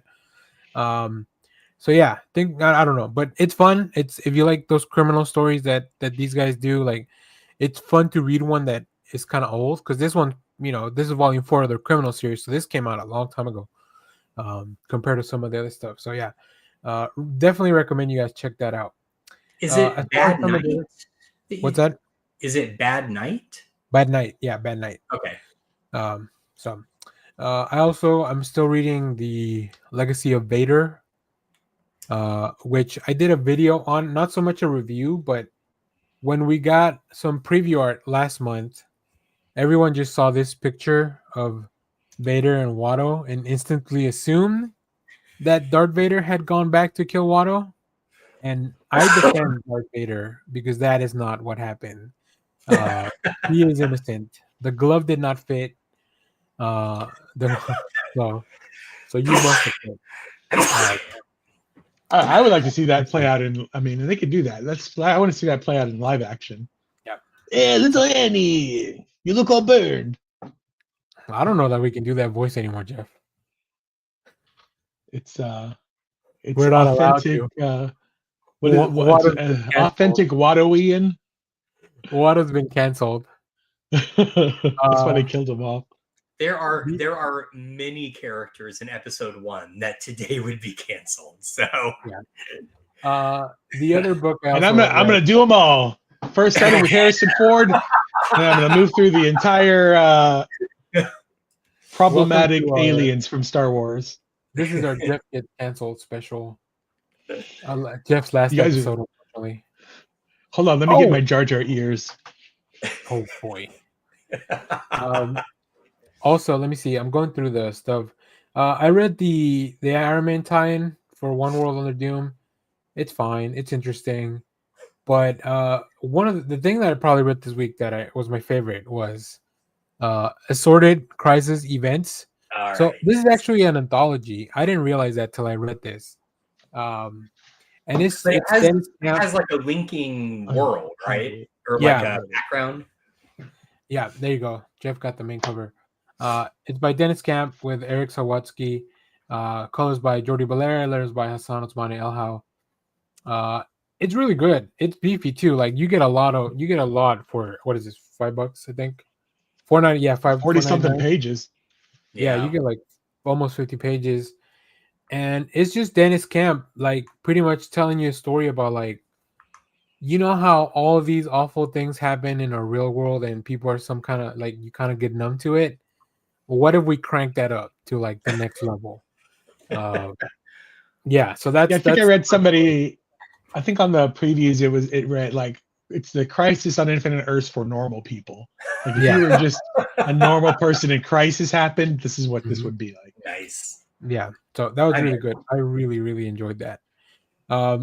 Also, the rest of the books I just picked up, but I haven't read them yet. I think that's all. I think that's all that I read. We already talked about everything. So picked up a few Peach Momoko covers. She's doing a bunch of covers this month. I saw that. Yeah, Venom, the Phoenix one. that's a nice one. Look at that cover. It's beautiful. I also picked up this. What is this book? Green Lantern Corps I number got 2. that. Hey, That same could, cover. Oh, yours is shiny. Oh, dude, that's amazing. Yeah. Oh, I like that. I'm a sucker for this gimmick. Yeah, that's cool.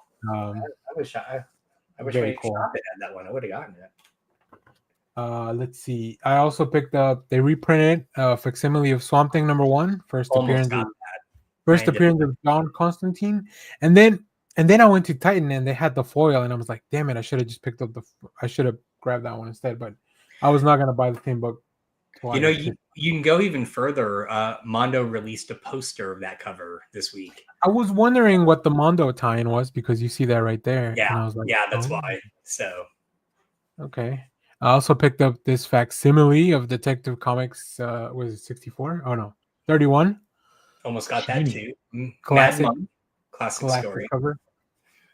With the newspaper feel here. Man, Yeah. I love these facsimiles. Yeah. They keep it very authentic. And then this just looked cool. I didn't. It's just a Spawn book.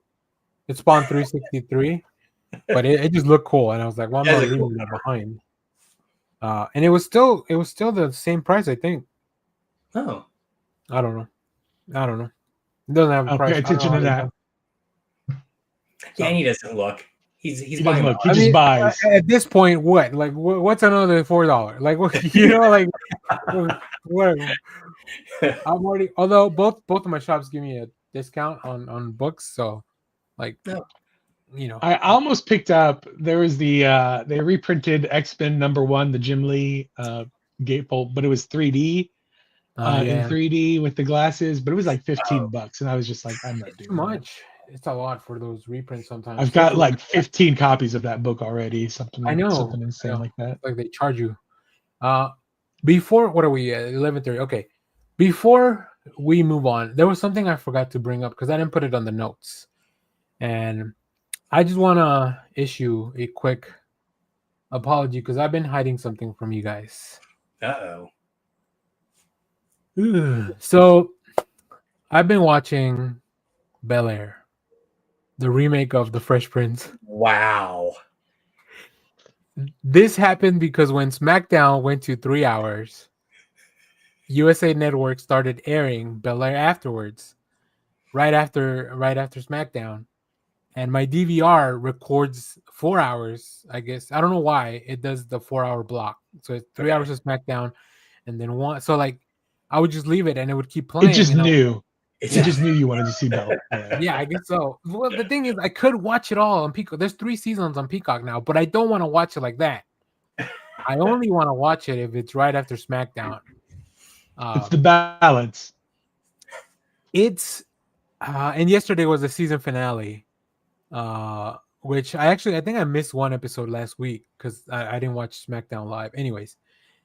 Which is the other annoying thing. Like if I don't watch it live, it cuts out the last 10 minutes of the episode because it SmackDown ends at a weird time or the episodes are like longer than an hour. I don't know how TV works. So it's the old like if you back in the day before DVR, and if you were a sports fan, I would try to record. I was like big into the NFL back in the day, so I would try to record 3 hour blocks of television for like to catch the football games. They're roughly 3 hours. And sometimes they would go into overtime and you just miss out. Like there's nothing you can do. Or if you try to record television after a football game, because something was premiering after a football game, the football game went long, then you have like 20 minutes of a football game and then 40 minutes of a show you can't finish. Right. It's rough. Right. So this show is. I wanted to check it out because obviously I like the Fresh Prince. I grew up watching it. Yeah. And it's interesting. Because they fully go away from anything that might be even relatedly comedy. Like this is full on drama. Yeah. Um, Which immediately in the ads, I'm like, I don't want to watch this. yeah, like it feels almost like a soap opera. Like they turn the Fresh Prince into a soap opera. That being said, I just kind of want to keep watching because I know the story, but they bring in everything so early on. Like they bring in the whole like the last back half of the season. It's about Will's dad, and he meets Lisa right from the get go. Hillary is very different. Like her character is very different. Carlton is pretty freaking cool. Like he's like, not that I'm out. Alfonso Rivera wasn't cool, but like he was kind of silly. Whereas Carlton's like he's the captain of his shit. Sorry, it's what's the sport where they have like these nets and they throw Jesus Polo, like Christ. rugby, not rugby. No. Wider Field hockey. No. Is It's not field hockey. It's like in the air. Like you can't let the ball drop. Basketball.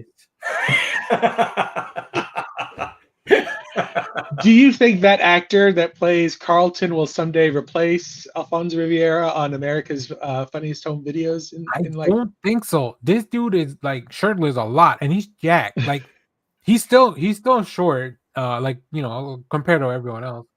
But he's jacked as shit. It's crazy. But Jabari Banks, who plays Will Smith, like he's very charismatic, which you have to be to like play the Will Smith role. Right, yeah. Especially because Will Smith still looks like pretty much the same as he did when he was doing that show. So it's like Will Smith's still around. Why isn't he doing it? Which would be hilarious, man. Talk about a picture of Dorian Gray. They both of them have paintings in their attic.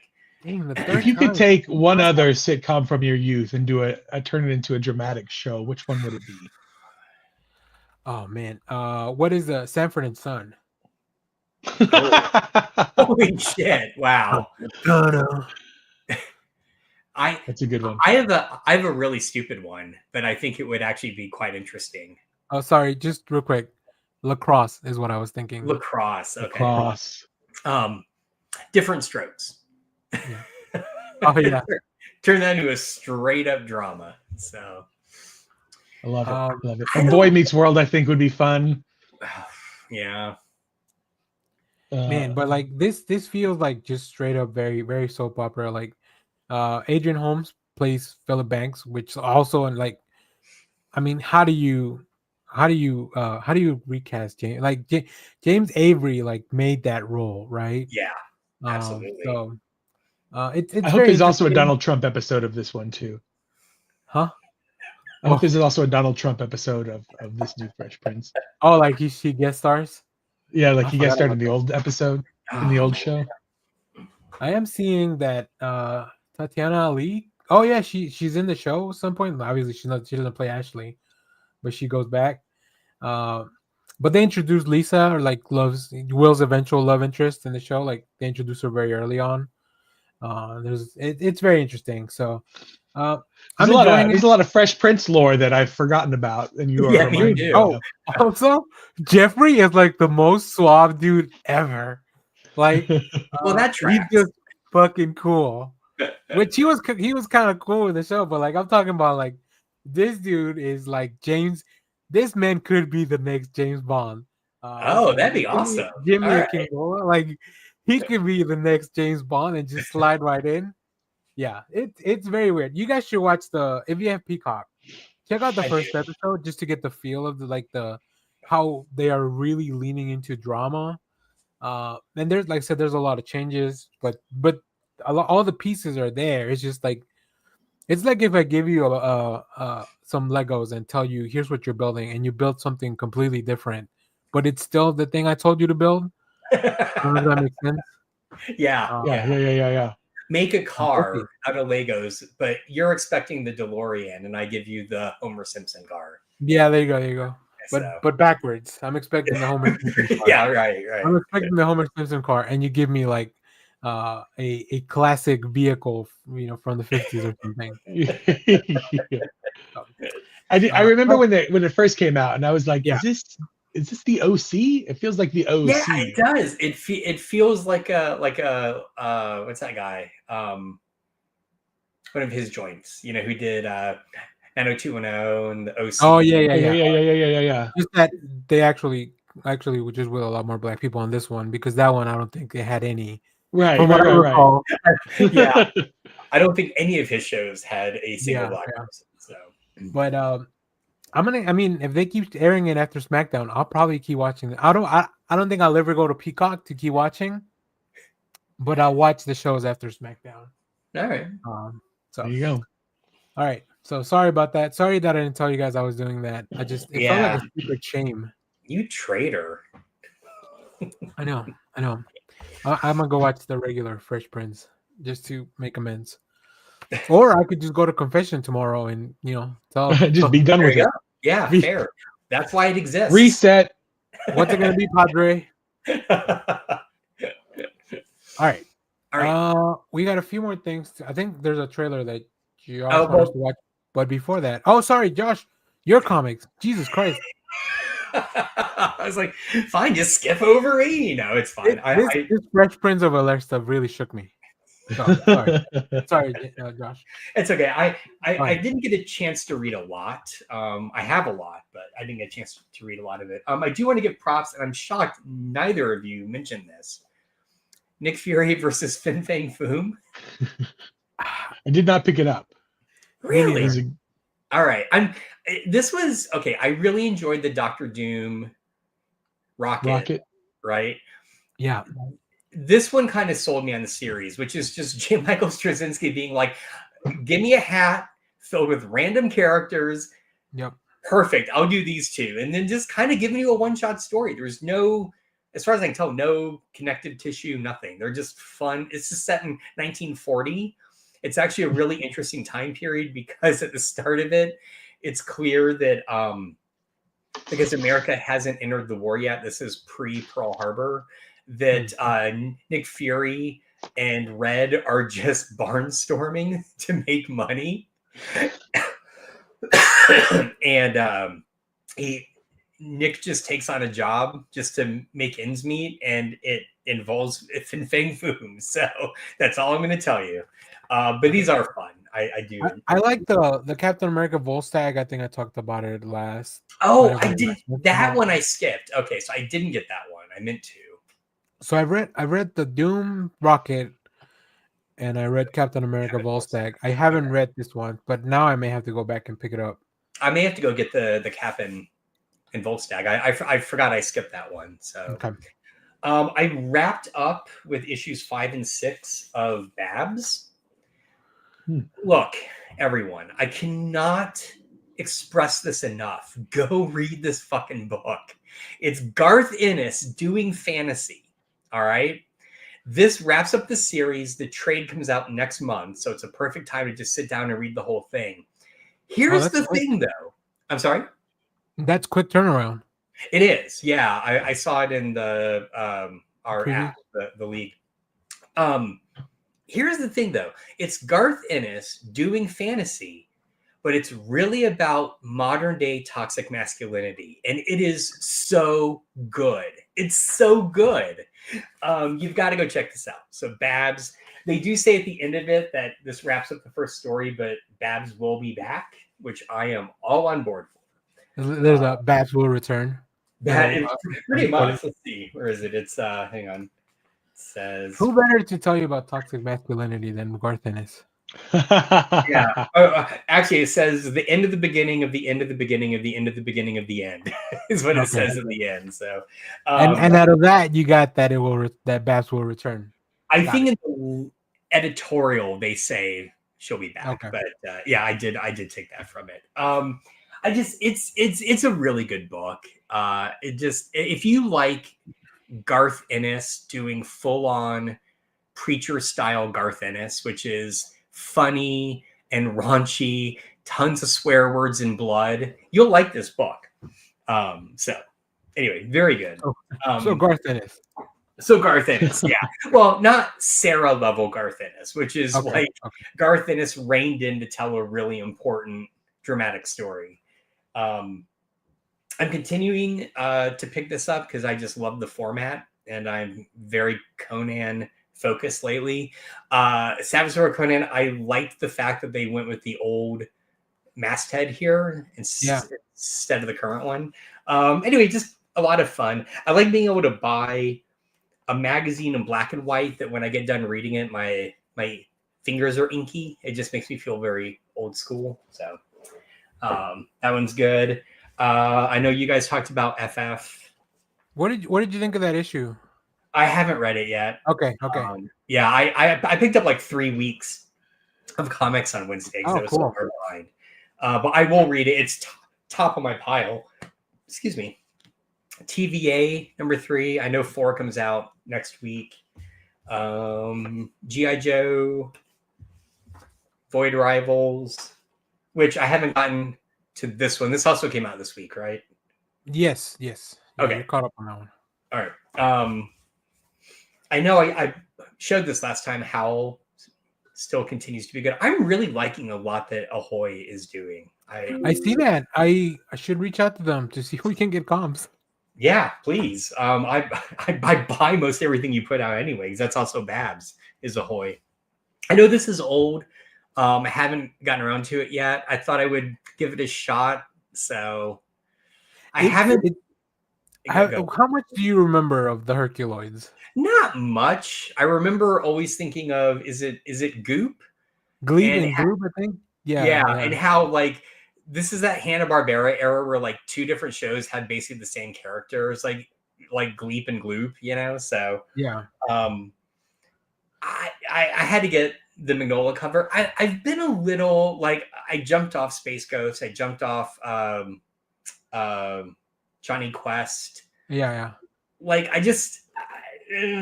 don't know. There's something about them modernizing it. Like Space Ghost in particular really bummed me out because I liked the first issue, but it kind of went off the rails for me. So anyway, I don't know. I'll give this a shot though. It's crazy that Dynamite's is doing all these 80s cartoons, and not just Dynamite. I think. I said Mad Cave, didn't I? I'm sorry. Yeah, you're right. Well, Mad Cave's also doing all the bikers, bikers. Right. Yeah, they're doing the there's a term for that. Nastelverse or something like that. Yeah, thank you. Whereas these are just straight up Hanna-Barbera. So. Yeah, because they have Space Ghost, Johnny Quest, Thundercats, and although Silverhawks. That one's unrelated, isn't it? Because I don't. They're not related. They're not related. Okay, yeah. But I'm just grabbed a whole bunch of those old cartoons. Yeah. Did you guys read that it was a DC comic, but it was like it had all the Hanna-Barbera stuff. It was like Johnny Quest, and it was like a big crossover. Yeah. It was like a 12-issue thing. Oh no! Well, I mean, do you mean like the Flintstones by Mark Russell? No, so there was I can't remember what it was called. It was called Quest something, Quest Hunt. I forget what it was. Yeah. But it was like it had all of like it had the Herculoids in it and Thundar, and it was almost like a crisis event for those Hanna-Barbera things because they all came into the great. It's oh gosh, I can't remember his name. Fantastic art. It's really good. It's really worth reading. I need Chris to look Samney? up. Yeah, I was like Chris Samney would draw that. It's not Chris Samney. It's but it's very similar to Chris Samney stuff. Is it Future Quest? Future Quest. Yes. All right, hang on. Let me see. It was Jeff Parker. That makes sense. Jeff Parker. Yeah, wrote it.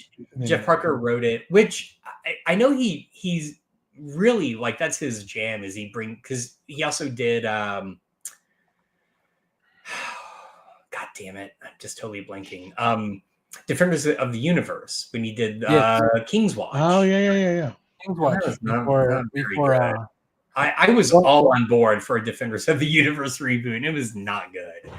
Well, that one's done by the old DC guy. I think the new one, the one we read, if you remember. Yeah, no. But even King's Watch before that, was written by Jeff Parker, was not great. Okay. I mean, it was way better than the new one that we tried. So, but Okay.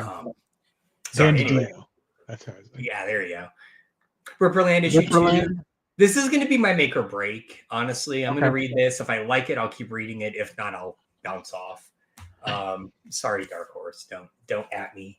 Again, just because it's the perfect just sit down for 10 minutes and read, right? I love that. And then that's it. So that was my stuff. Nice. Yeah, All right. way behind. Well, we're going to talk about one more comic book, one that hasn't come out, but we got a chance from our friends from Oni Press to read. It is Out of Alcatraz, #1. It's written by Christopher Canwell with art by Tyler Crook. And it follows convicts Frank Morris and Clarence Anglin, who have washed ashore in San Francisco after surviving their infamous escape from Alcatraz Federal Penitentiary in June of 1962. I have questions for you guys about that in a second. They soon meet their gruff and disappointed handler, a mysterious young woman who's also running from something, and hope to quickly get their way north to the border, if they can even make it out of Modesto alive. As a dog federal manhunt and chance encounters threaten their desperate convicts, everyone involved is about to discover the same bloodstained truth. Life on the run is an even more hellish prison than Alcatraz could have ever been. We're gonna start. Josh, initial thoughts on Out of Alcatraz, #1. I really liked it. It was actually, I think, a lot better than I expected. I do believe the premise of the story is based on a real event. Okay, that was my question. Yeah, I don't know about like the fourth guy left behind that they mentioned, but I do know 3 people escaped and were never found. But it was really good. I mean, just as a crime book, I thought it was fantastic. I know Tyler Crook from, what was that Dark Horse series he did? 4 kids walk into a bank. Is that it? No, there was that one, but then he did one with like, it had crows in it. Anyway, never mind. That helps no one. Okay. Yeah. The Crow. The Crow. Yeah, exactly. The Crow. I love that movie. No, but yeah, it was great. It's the Lonesome Hunters. Yeah, that's it. Thank you. Which I think he wrote and drew. I think we did that on the show for the first one, if I'm not mistaken. I believe so. Yeah. But anyway, it was great. It's a really tightly told story that just leaves you with just enough mystery that you're like, what the hell is going on, right? Mm-hmm. I do question getting from Modesto, California to Maine, which is, I think, where they're going, right? Like, isn't that the ultimate location? The premise, yeah, for sure. Yeah. So, but no, it's great. I am hooked. I cannot wait for issue 2. So nice. Jeff, what did you think of Out of Alcatraz? Yeah, I really thought it was really good too. It's a period piece, so that makes it cool too, because it happens in like whatever the 60s or something.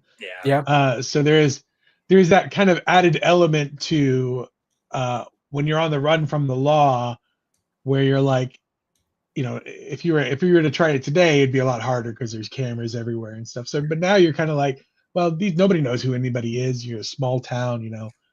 But it kind of reminded me a little of what was that Finding Oswald's Body or something that came out a couple of years ago regarding. I was going to mention that because that's also a Christopher Campbell book. Oh, is it? Oh, okay. I think he likes to have fun with historical moments, and then kind of like expand the, you know, like a possible lore. Yeah. I think that's very fun. So yeah, I'm glad you brought that up. D.B. Cooper comic from him then. So yeah, exactly.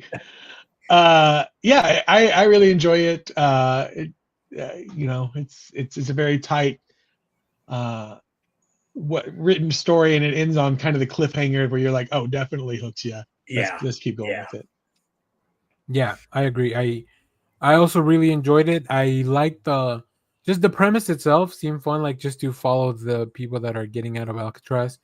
Is there a Clint Eastwood movie where he escapes Alcatraz? Am I thinking of the right person? I don't know. Yeah, there's something like that. Yeah, I know what you're thinking of. I Okay. don't remember what it's called. Which I've always wanted to watch because I find Alcatraz very interesting. I mean, you only Just need to the- watch The Rock. The Rock is the only Alcatraz Right. movie worth. The You Rock is just the only need one. Nicolas Cage with his long curls blowing in the wind, and you're good. You're set. That is the perfect description of this comic. Yeah, I guess so. It could be. Now, I'm also a pretty big fan of Canwell just because I really like *Halt and Catch Fire*. That was a really he's Yeah. The that's his show. series? Mhm. I didn't know he did that. That is a great series. Yeah. Oh wow. Okay. And he did one of my favorite runs of Doom. And so I've been kind of following like any book and he did Plastic Man No More, which I think both of us really enjoyed, he right? did. George? That's right. Yeah. That's right. And I did Yeah. like that. And then Even though it was dark as shit. yeah, yeah, very much so. I mean, this book deals with a lot of dark themes as well. Yeah, sure. I like, especially as you get through the book and things kind of escalate. I feel like the tension itself mounts very in a very fun way, where it's like, oh, maybe now, because you think about it, like it's the '60s. Like I don't know, how do you even find someone back then? Like I can't even fathom what, like you escape from prison, like that's it. You're like, other than word of mouth, like as long as you're being careful and laying low, like how do you even find anyone ever?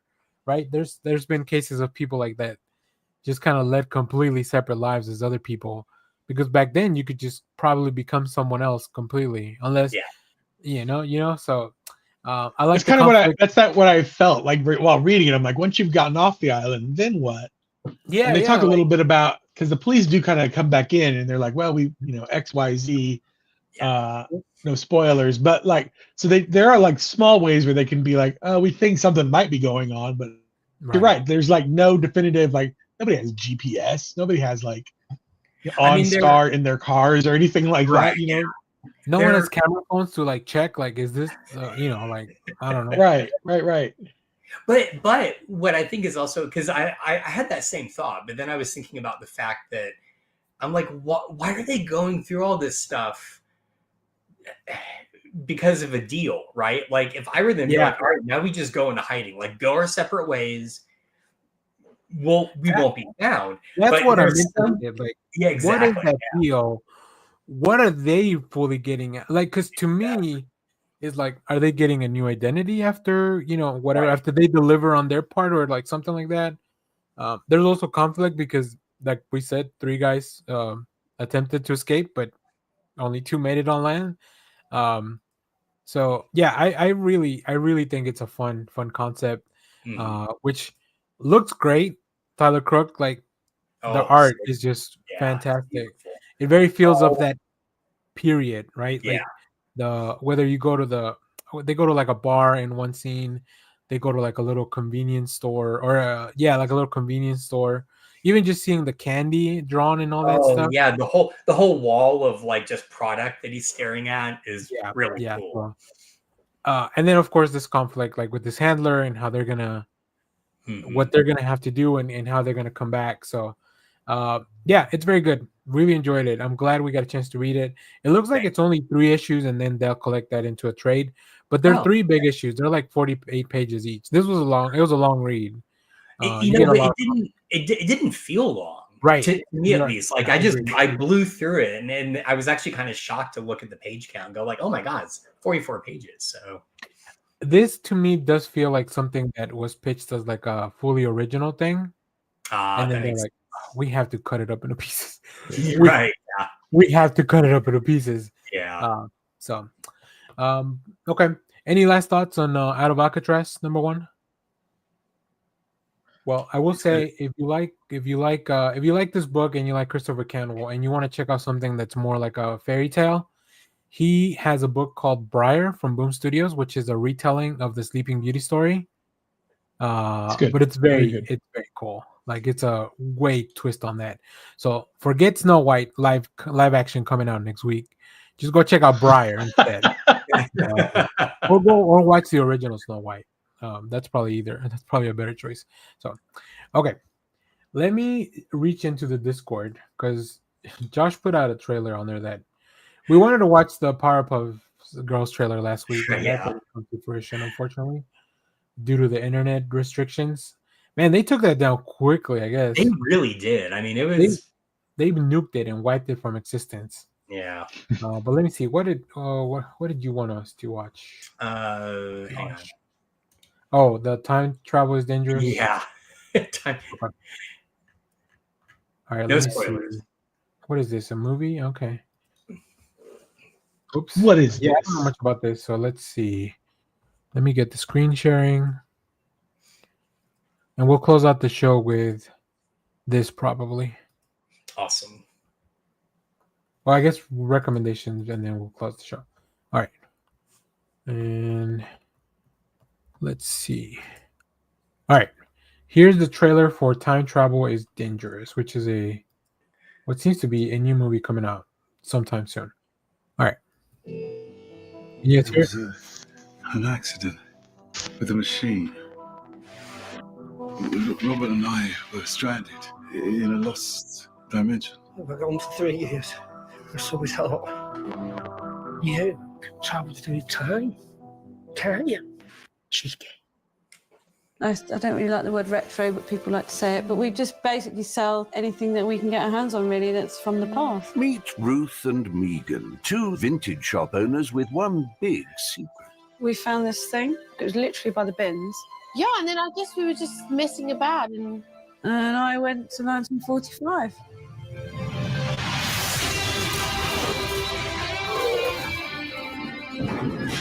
Your time machine is in the hands of two of the most stupid, most ignorant, low intelligence people in Muswell Hill. Oh, that's nice. The whole process has cut costs right down. It's a lot cheaper in the past when it's free. The machine is damaging the universe in ways that we could never have foreseen, like a shitty 80s car. Megan's gone. careful. More careful than that. A secret society, Completely impossible. a lost dimension outside of time, Chaos! All is chaos! a game of life and death, Let's play! the struggle to save reality as we know it. Time travel is dangerous. It is not recommended if you are pregnant. It can also cause serious side effects, including hair loss, nausea, sweats, gambling addiction, kleptomania, serious allergic reaction, heart failure, and death. I love it. Oh, I'm so hyped for this movie. What in the world was that? That was crazy. 100%. This is what I would do with a time machine, though. I would just go back in time and be like, "Oh, that's cool." Like, Yeah, exactly. Just bring it back. You know, I just love it.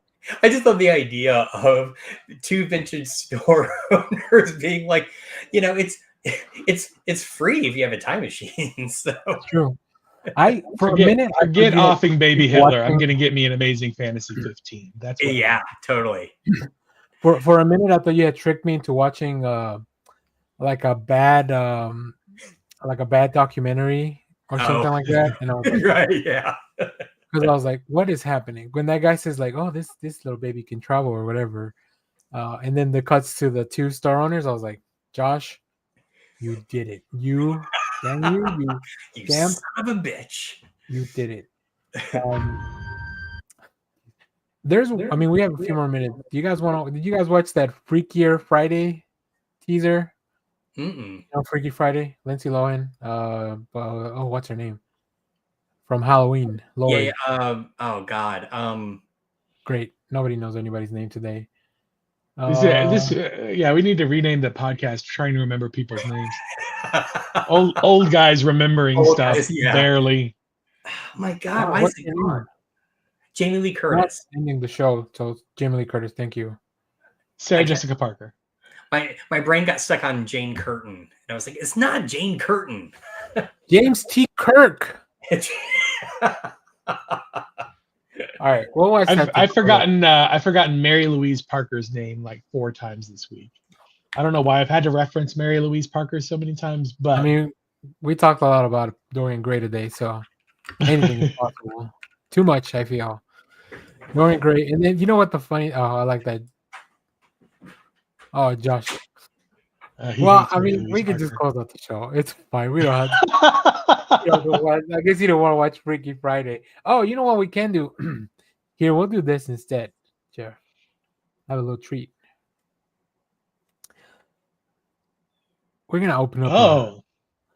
Oh, a WW. Is that WWE WWE? top. Yeah. So I want to see this. Get me a Gunter card. these are. I didn't realize how pricey these cards were. How much are they?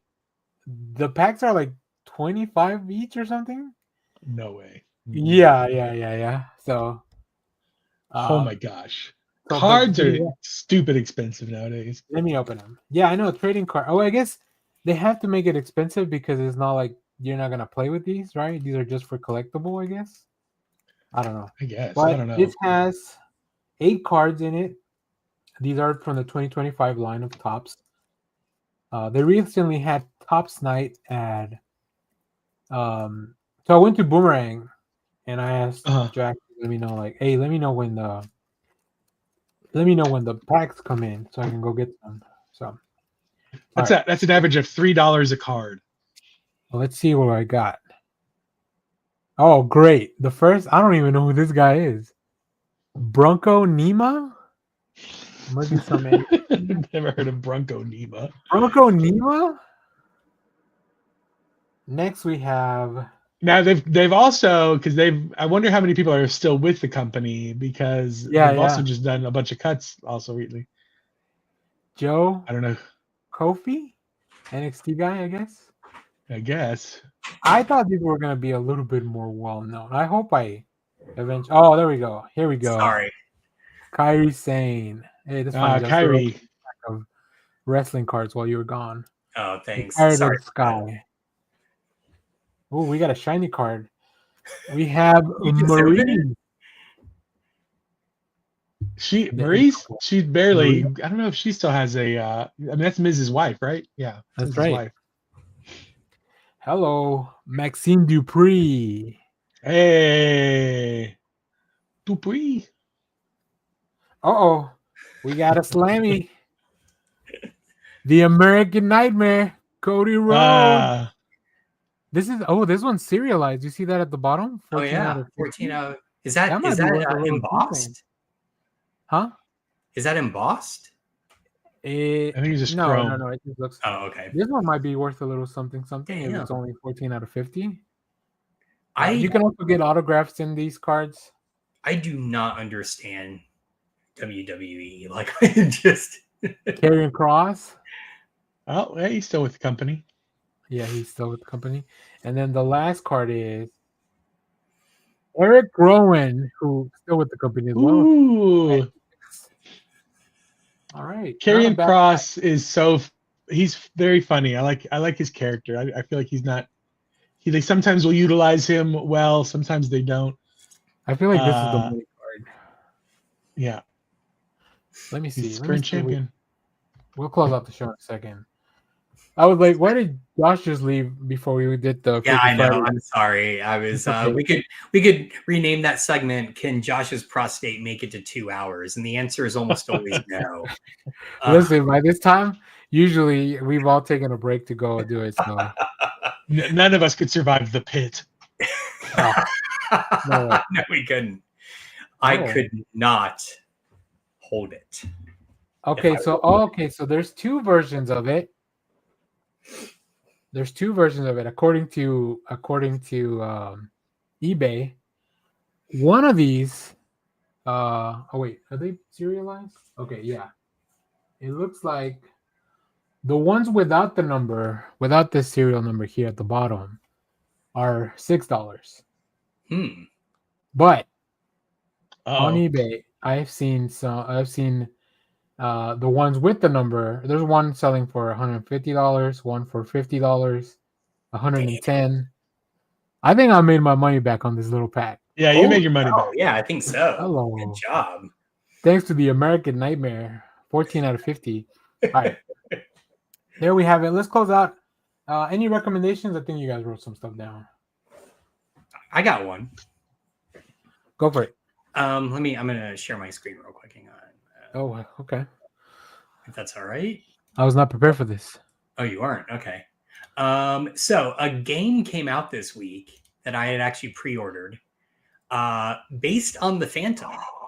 Oh, nice. It's your, I think, fairly standard like side scrolling beat 'em up.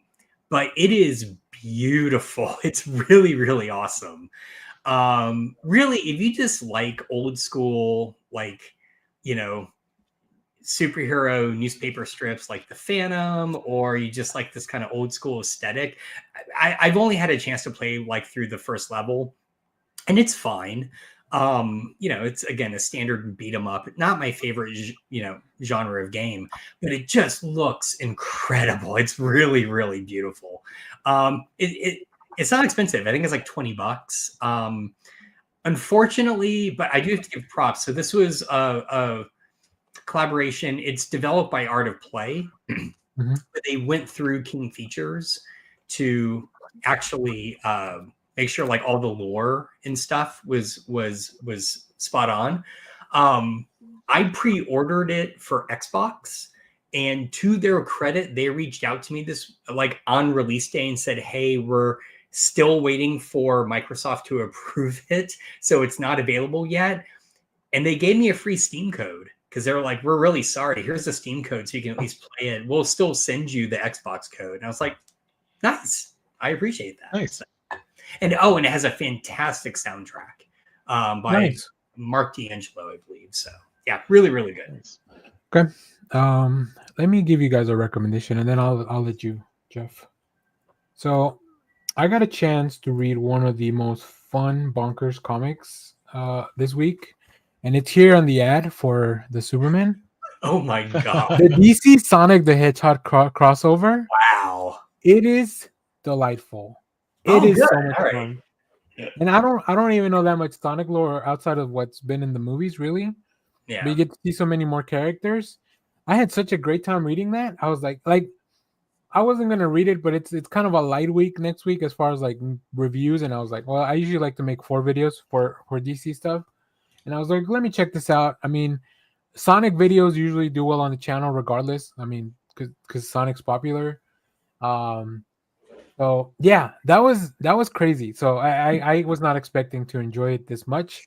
I think it's like a 5-6 issue miniseries, and it's gonna be a really fun crossover. So make sure it comes out next week. DC, I think it's called DC DCX Sonic the Hedgehog, but you don't normally say the X if it's anything like anime. That is good to know, because I just realized I've been saying it wrong all this time. You've been telling your daughter like, "Hey, how's the Spy X Spy going?" Yeah, exactly. I'm the out of touch old man at Barnes and Noble. I'm like, "How's this Spy X Spy book? Is it really good?" She just rolls her eyes and leaves. Yeah. All right, Jeff, you got anything? I don't have anything there to recommend. Sorry, everybody, you're gonna have to figure it out on your own. Well, I guess we'll just have to go back to Murder, She Wrote. Murder, She Wrote. Go watch old episodes of Supermarket Sweep. I would watch a Supermarket Sweep, but with like rich people who definitely don't ever buy their groceries and have no idea where anything is. Have no idea what like things cost. Like that would be a fun supermarket. Okay, so because there's always like the fun part where like we see, because it's a pair that compete in every single thing. But it's always fun when it's a husband and wife, because you can tell the wife always does the shopping and he is clueless. Like he has no idea what things are, what they cost, where they would be found in a grocery store. It's always fun to watch him struggle through it. Am I right? Yeah. So exactly. I've never seen this, but in my brain, what has come to mind, and now I'm kind of desperate to go find this on YouTube and just watch like a long cut of them. Do you remember? And I want to say it was Nickelodeon, maybe, would do those events where if you were the one kid that won, they gave you a shopping cart at Toys R Us and you had like 1 minute. You just got to run through, and anything that would fit in the cart you got to keep. I always wanted to win that. I'm like, I would do so well. I had a cousin who works for some corporation or whatever, and she won something like that. Oh, so shit. She got to, I don't know how they did it, but they closed down a Target or something like that. And they gave her like 20 minutes to go get whatever you want from Target in the shopping cart and bring it back. I don't remember the exact logistics, but I was like, what were you thinking? Did you like go to the store beforehand to look? Did you? She's like, no, we had no idea where we were going. She goes, I didn't even know we like. It was kind of a blind. It was like a thing where they give it out for Christmas. You know, the corporations do it all the time. Oh, right. Okay, I see. So it was like it was a thing that it was like a raffle kind of thing that she won. Like, But she had no idea that she got it, so she didn't know what Target they were. She didn't know what they were going. They basically like stuck her in a van, and then all of a sudden, here you are. Here's Target. Here's your cart. Go. Yeah, exactly. And I'd like leave me at a Barnes and Noble or at a Costco. Just leave with 20 big screen TVs. My whole room's gonna be TVs. Here's one. If you could get that deal at a local comic shop, which comic shop would you choose? I was thinking Madness Games and Comics because I would probably get way more games than comics with this deal. But yeah, probably Madness. I would probably do Titan because I would just grab everything from that front counter. This sledgehammer just and the figures that like all those really. I would finally get me that big Batman with the bat signal. That they have at the top of the shelf. Yeah. If you've been to Titan Comics, you know exactly which one I'm talking about. Or the life size Batman that they have on top of the. But the problem is that's the only thing that fits in the cart. So yeah. I would put Batman in the kid seat in the cart, and then. Oh, Leonard Kim. Yeah, that's my second choice. Make it Best Buy. Nice. But you would just be because they got rid of all their physical media, so it's just like TV. You're right. Yeah, it's just make it Best Buy. I'm just grabbing Microsoft Surfaces. Just blenders. How many espresso machines do I need? Help me dryer fit in my cart. Help me get this fridge up in my cart. See, the trick is you get the smallest sized expensive electronic you can and just fill the cart with it, right? So Just tap iPhones. Yeah, exactly. A bunch of iPhones in there. I do want a new Apple TV. I was gonna say I need, but I don't need a new Apple TV. But I do want one. So. All right. I think that'll do it for the show. We went on long enough, longer than we should have. We didn't even watch that Freaky Friday trailer. I guess I'll just have to watch it on my own. Oh, sorry. Like a loser. That was next week. Watch trailers on your own. Actually, it was my prostate's fault. I didn't load up our new sound. Damn it. Everything's falling apart at the end here. I know. A perfect show up until the end. All right. Thanks, everyone. See you guys later. Bye-bye. Most important thing in life will always be El Bebo. Twitter loves you. Simon Center, get the fuck out. All right. Bye. All right.